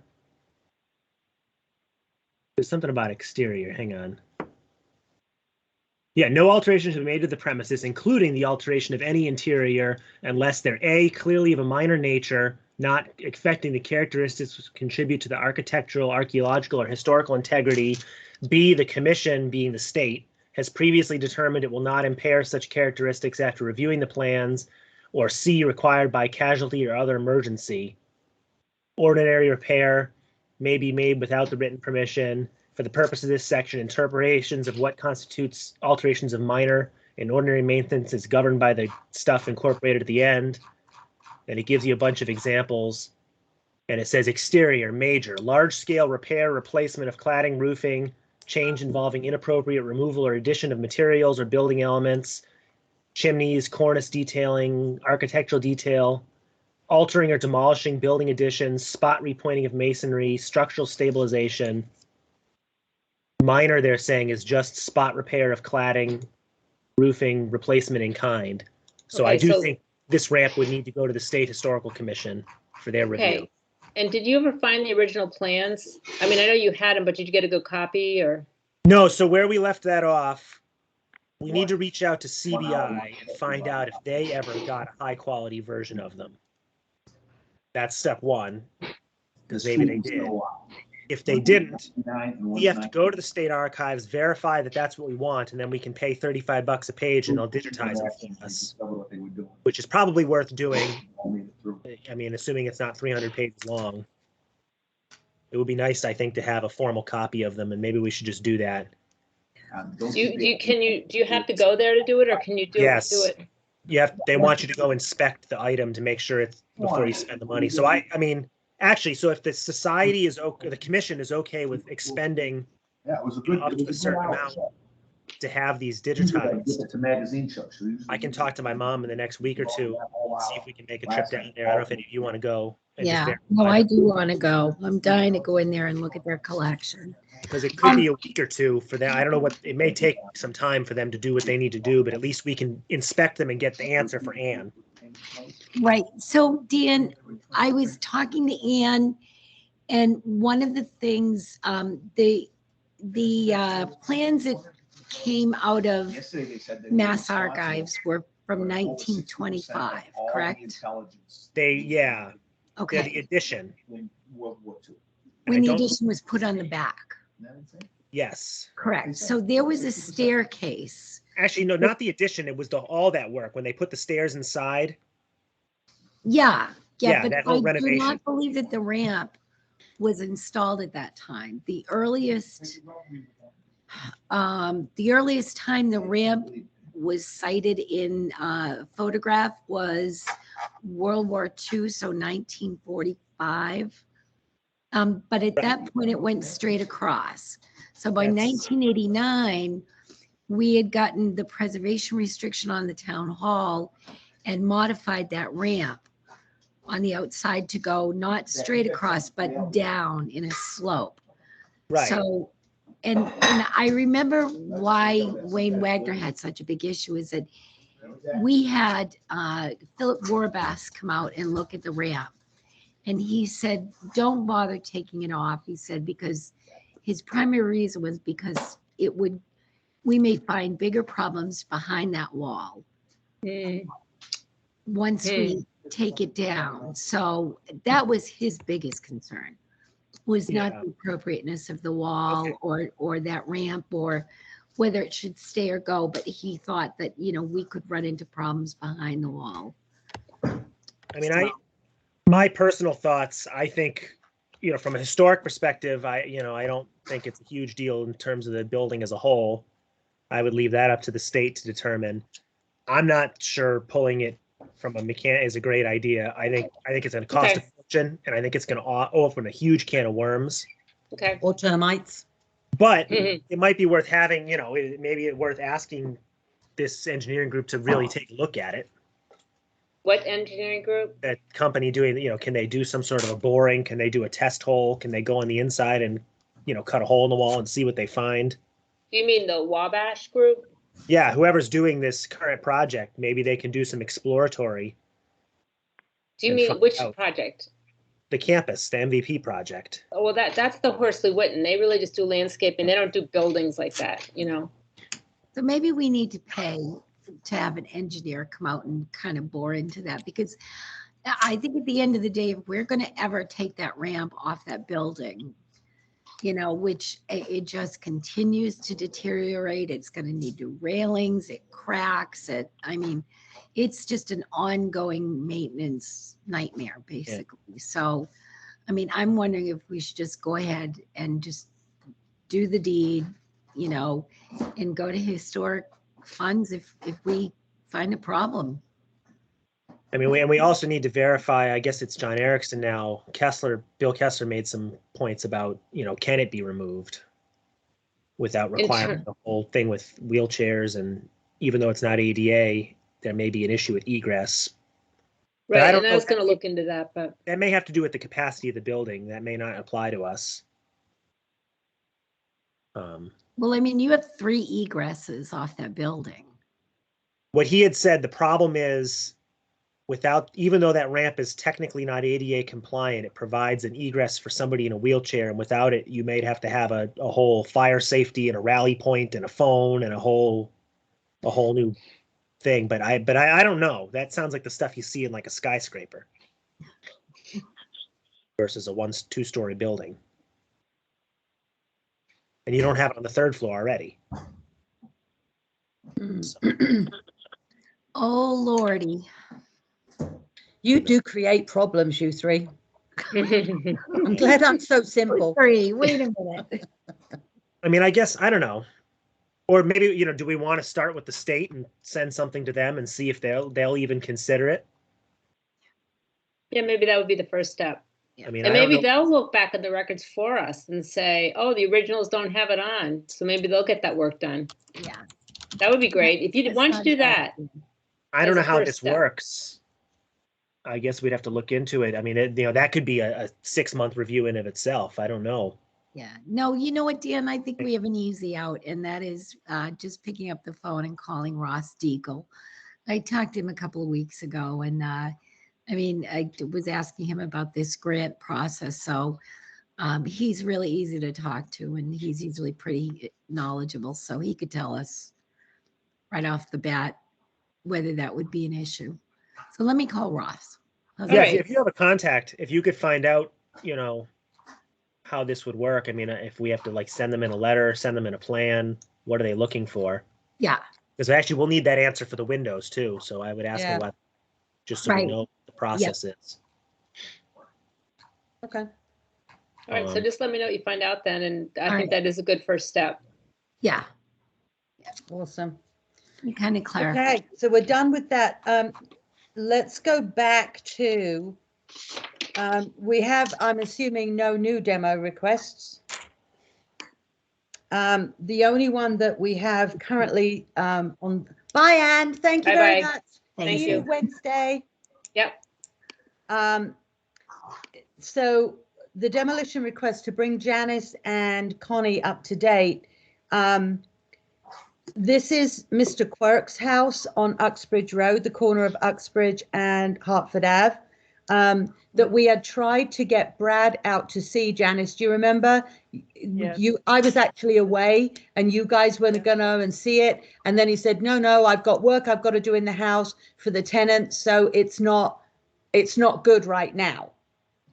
Well, he's not really come forward to work with us on this. I sent him an email and I also sent him a certified letter and I've heard nothing. So I don't know at this point where we go from here, whether we just leave it and wait for him to come back to us. I would. Yeah. I think that's all we can do. I said to him, contact me at your earliest convenience and we can, make an arrangement to get in and see the house. And I think the wording that I used was, without actually going through the house, it's very hard for us to make an informed decision. And I left it like that, and I've not heard anything back. So I think I agree. We just leave it and wait and see what happens. Yeah, I agree. Certainly sounds like the house is habitable. Well, he's renting it out. Yeah. Give us one of those. They look really good. I'm starving. I am too. We filmed the meeting. I'm just trying to remember the exact wording of what was said. They were going to table the application. Because I just don't want to be in a situation where somebody pulls a permit to demo and tells us, sorry, you missed your deadline. Too bad. Right. So did we But discuss tabling the application? It was in the not the It was last recorded. minutes. I'd have to go look it up. It was Yeah, recorded. it was in the too. previous minutes. Hang on. Let me look. So up. Oh, it's been on December the- or November? That would have been, I went away in November. It would have been the meeting like October. either the very beginning of November or the end of October. September. It was not September, so it must have been October. I think it was October because I remember it was just before I was going away, and So those minutes were missing, unless we didn't meet. no, we did the meeting that we had with him. Not like the 15th of November. No, I think it was the one before that. Was it the 4th or the 18th of October? So I don't have I minutes. think it would have been the 18th of October. But it's we have that one? it's on film, so we don't have to panic. But Okay. We'll have to. I don't know that we actually said, I mean, he was adamant that he wanted to start work on the house in the beginning of January. So he was giving us a couple of Yeah, I got it. months. You Why got didn't it? this get posted? Did we? Oh, maybe I had a question on these. Hang on, I did. What did I email you? We need to vote on old meeting minutes too, unless Yep. you already did and I don't know about it.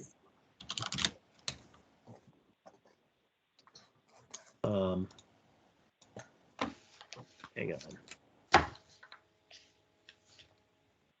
Did we vote on October 4th or October 18th?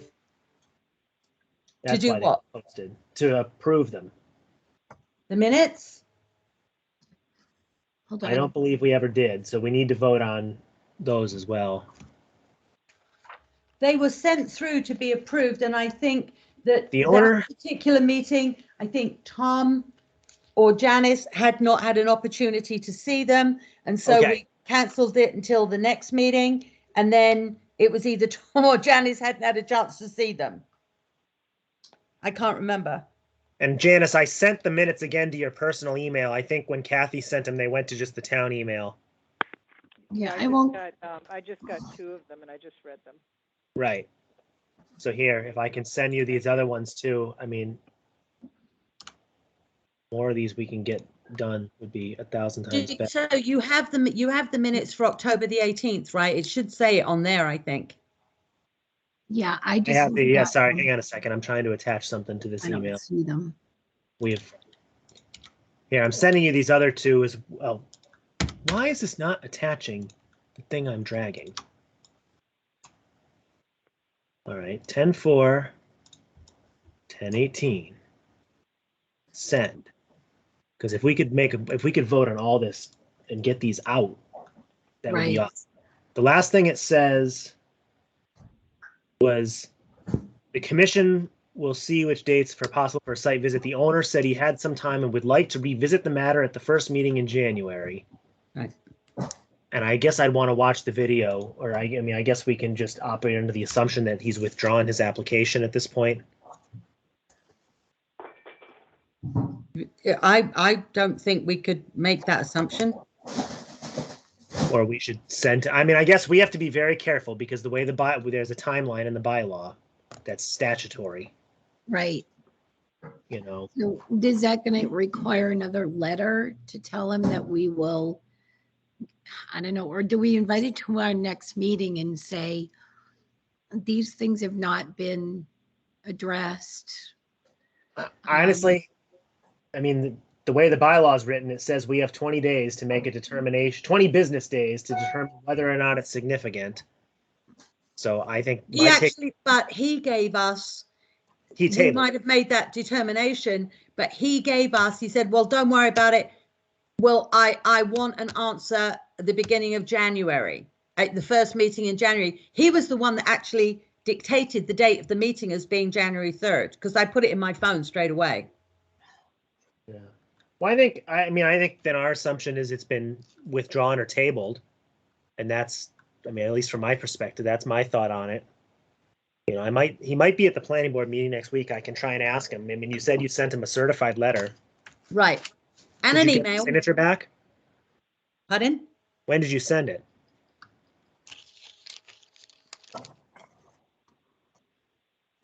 $12.27.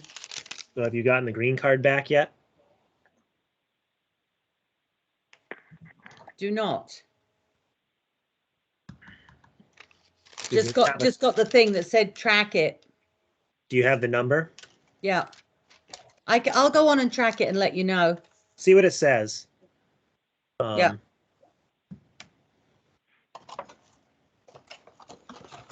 Because unfortunately, although the certified usually, I mean, Mendon is good.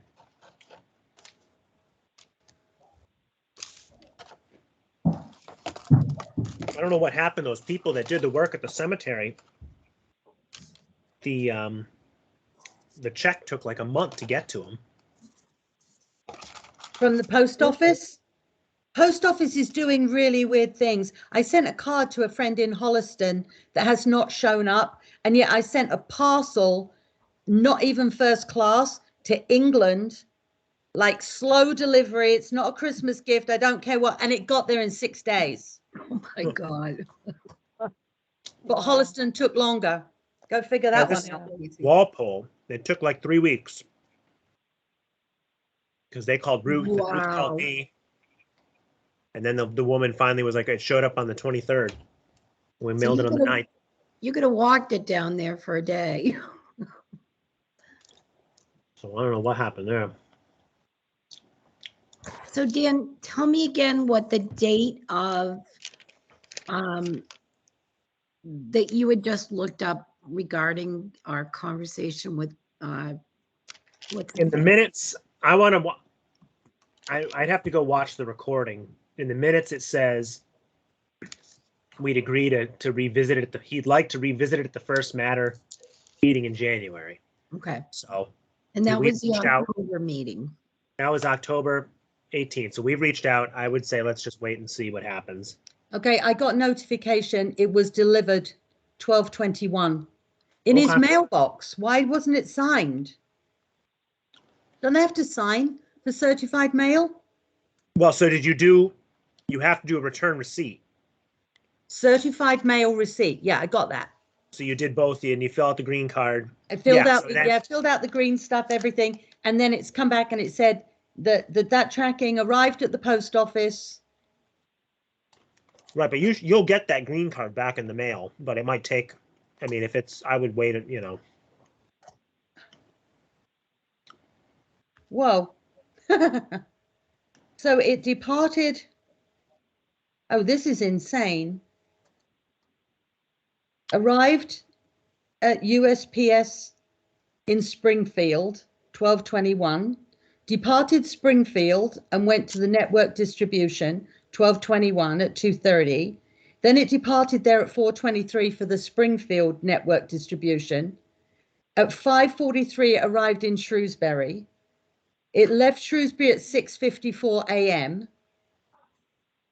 It came went back from Shrewsbury out for delivery, arrived in Mendon's post office at 9:40 a.m. and was delivered at 2:36 p.m. So it went to Springfield? Yeah, And they it went don't. to Shrewsbury? They don't keep the mail local anymore. It all goes through like a central processing thing. I remember Fred telling me all about that. According to this, it was delivered. And it only cost about $70 to deliver it. I'd like to charge that, but in fact it wasn't. It was only $3.75. I know, but think about the Oh, no, gasoline sorry, we use. $7.38. Wow. Well, like I said, you should get the green card back. It may actually be signed by the post. They do a weird thing.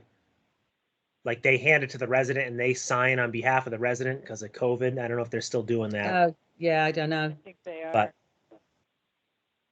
Okay, well, in any event, it was, we've tried to contact him, and we haven't heard anything back. So I think, do we write another letter saying, you didn't come to our meeting? Or do we just wait and hear from him? Did we make a formal invitation for him to be here tonight? I did not. Okay. But he at the said he wanted meeting, to be- he said he wanted to be here. he did, and he said the very first meeting that you have in January, and we said, well, that will be the 3rd, and he said that's the one, and I want an answer. All right. I'm wondering if you'd send it, if we send, I mean, I don't know what your letter sent, but if we send another letter that says, we discussed this, we look forward to working with you and, we'll await your response. Or do we just let it do nothing? And my guess, I think conversations were had and maybe that understanding, just speculating, maybe that they're going to wait till there's more of a concrete plan for the property. Right. Thinking that might, and maybe that might influence our decision to permit demolition. And he obviously doesn't want us over there. Unless there's a way, I unfortunately, I think this is another example. It's prime commercial real estate for somebody, so unless it can be moved or somebody wants to come in and pay a premium for that whole lot to put a house on it, I think it's going to be a hard sell to find a way to save this house, unfortunately. And as a prime lot, when the state comes through and puts traffic lights up there or whatever. Well, it's commercial. It's 200 feet of commercial. Yeah. If you do have some sort of development go in next door, I would assume drive up the value. If, another business wants to go next door. Yeah. I don't know. What do you want? What do we want to do? Do we want to wait and have him contact us? Do we take the initiative and say we had a meeting and, we didn't hear anything from you? What do we want to do at this point? Yeah, you know what, I agree with Dan. I think, taking the cheerful approach and saying, we're looking forward to speaking with you on January 3rd. Perhaps we weren't able to make it to the meeting, but we will put the application on hold until you get an opportunity to, schedule Well, we can say, if we're going to discuss a list of meeting dates and leave it at that, here's our next upcoming meeting dates. Yeah, we could do that. So we could say, yeah, okay, all right. Or do you, would be happy to discuss it, leave it alone. I don't know. I guess I don't know how much it's worth. I wouldn't push too much. No, I wouldn't either, because it won't take much to push him over the edge. Yeah, I think,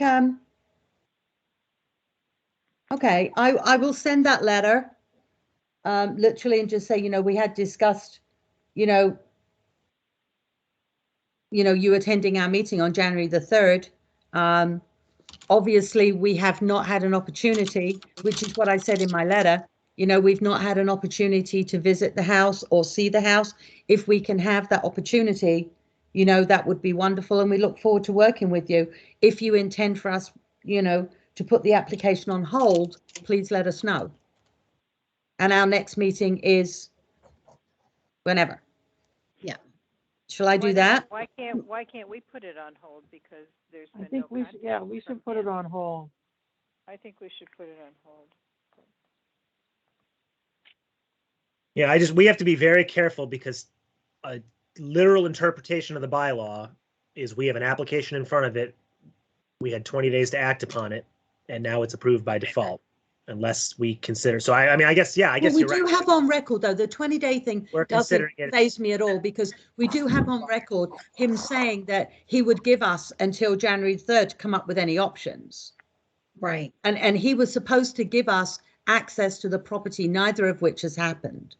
So I'm not worried about, Yeah, being in so default for the bylaw, because we're justified with that. I'm not worried about that. I just don't want us to be seen to be, like we said, I mean, we want to save this property one way or another. So we want to work with him. And and that's obviously what we want to do with everybody, but we want to work with him. So I think it maybe being proactive and saying, hey, where do we go from here? Right. And let him decide where we go from here, rather than just saying, hey, look, you haven't done anything for 2 months. You didn't come to our meeting. We're going to hold the application. I think that if I got something like that, I know I wouldn't be very happy about it. And then I would come into the next meeting, maybe not being as positive as I could be. So I think if we keep it nice, and we just say, hey, look, I mean, because that's the situation we're in, isn't it? Situation is we obviously don't want to hold him up, but we don't want to lose the house. So let's all play nice and give us an opportunity to get in, see the house, so that we know what possibilities there are. And, be very professional and treat it that way, I think. Yeah. What do you think, Janice and Connie? Yeah, that sounds fine to me. Okay. Yeah. I just, I thought if we said we put it on hold, if we had to worry about meeting some dates and stuff and losing the chance to not be able to see the house and come up with another solution. Well, I think one of the things that we actually did say in that meeting, and we'd have to go over the tape again, is I thought that we had said, we obviously need to have access to the house. And that's what we've not been granted, and we've asked for it for 3 times now. So, I again, I don't want to be difficult about this. I want to work. I want to try and save that lovely little house one way or another. And let's try and be positive and work with him. Yeah. Well, that sounds fine to me. All right, I'll do the letter tomorrow, and I will send a copy round to everybody. And then once we have it, I'll probably certify it again. Yeah. Yeah. Well, so if you get it all ready, I'll bring it to you. we have an account and just Okay. bill the town. It's all set. Okay. Since All right, will do. All righty. The next topic that we have is cemeteries.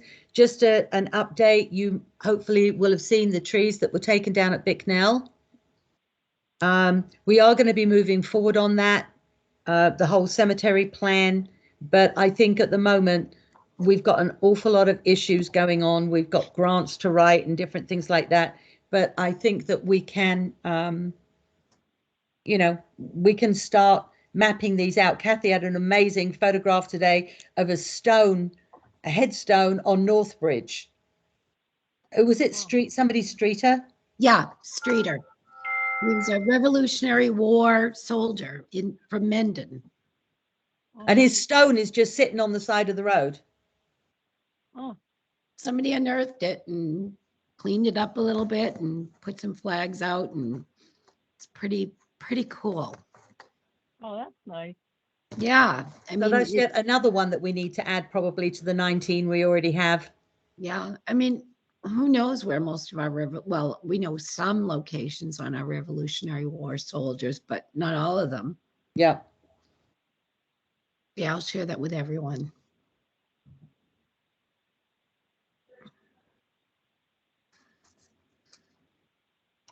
Okay. Lynn, I don't think that we actually, I mean, I think we can go ahead and move forward by getting the Mancucci's. Yep. Yeah, in place. Oh, yes. Are they going Yes, to be we coming? need to fix that up. And when did we want to do that? Was it March or April? I thought it was March. To do anything outside in March. Or this is more, yeah, I mean, we obviously don't want to do anything in March, but I thought this was going to be like a seminar where they Okay. teach us how to do things. Yeah. But maybe they need to do that on site with a headstone. I don't know. Let me That ask might be them. better. Okay, you know the Which is Mancucci's? better. All Yeah. right. All right, Kathy, if you could do that and see if and when they'd be able to do that, that would be a great thing to get rolling on. Yeah. And then Uh, maybe we can start to round up. We should probably think about doing the article in the paper about, Yep. you know, and maybe we could just take the image of this grave on Northbridge Street and explain who this, you know, Yeah, this guy was. yeah. And then we could, if we actually did that, we used that photograph and we did an article on who he was, you know, that could lead in nicely to, you know, one of the major projects that we're working on in 2022. I always forget to add the 2. In 2022 is, you know, to map the cemeteries in Mendon and to, you know, maybe get wardens to help us or whatever it happens to be. But that would be a nice lead in. And then we could follow up with another article at another point, maybe talking about the Mancucci's. Yeah. And that would be good actually if we could get that information on him, then we could put that together. Yep. Okay. All righty. We had 2 other items that had to be done. One is, did you all see the email that Dan sent about with the little write-up that he did for the newsletter? I didn't see that. Basically, you guys are really quiet. I don't know why on the phone. Maybe they're asleep. Yeah, no, it's like really muffled. Yeah. The select board, I don't know, the select board are doing some sort of a quarterly newsletter. They want all boards and commissions to submit 1 to 3 items of general interest to the public 4 times a year. So I basically just made a bullet point thing and said the Historic Commission is working on the following items in the first quarter of 2022. First one is continued progress on cemetery repairs and maintenance funded by Community Preservation Act funds at the May 21 annual town meeting. Major tree work was completed in Bicknell, Pine Hill, and George cemeteries, along with repairs to the stone walls in Swandale Cemetery. Repairs to the granite wall at Bicknell Cemetery and stone wall in Old Town Cemetery are next on the list, as well as a more comprehensive plan for ongoing maintenance. Second one is the commission is working with stakeholders to, once again, review the demolition delay bylaw with the intent of bringing forward proposed revision for the 2022 annual town meeting.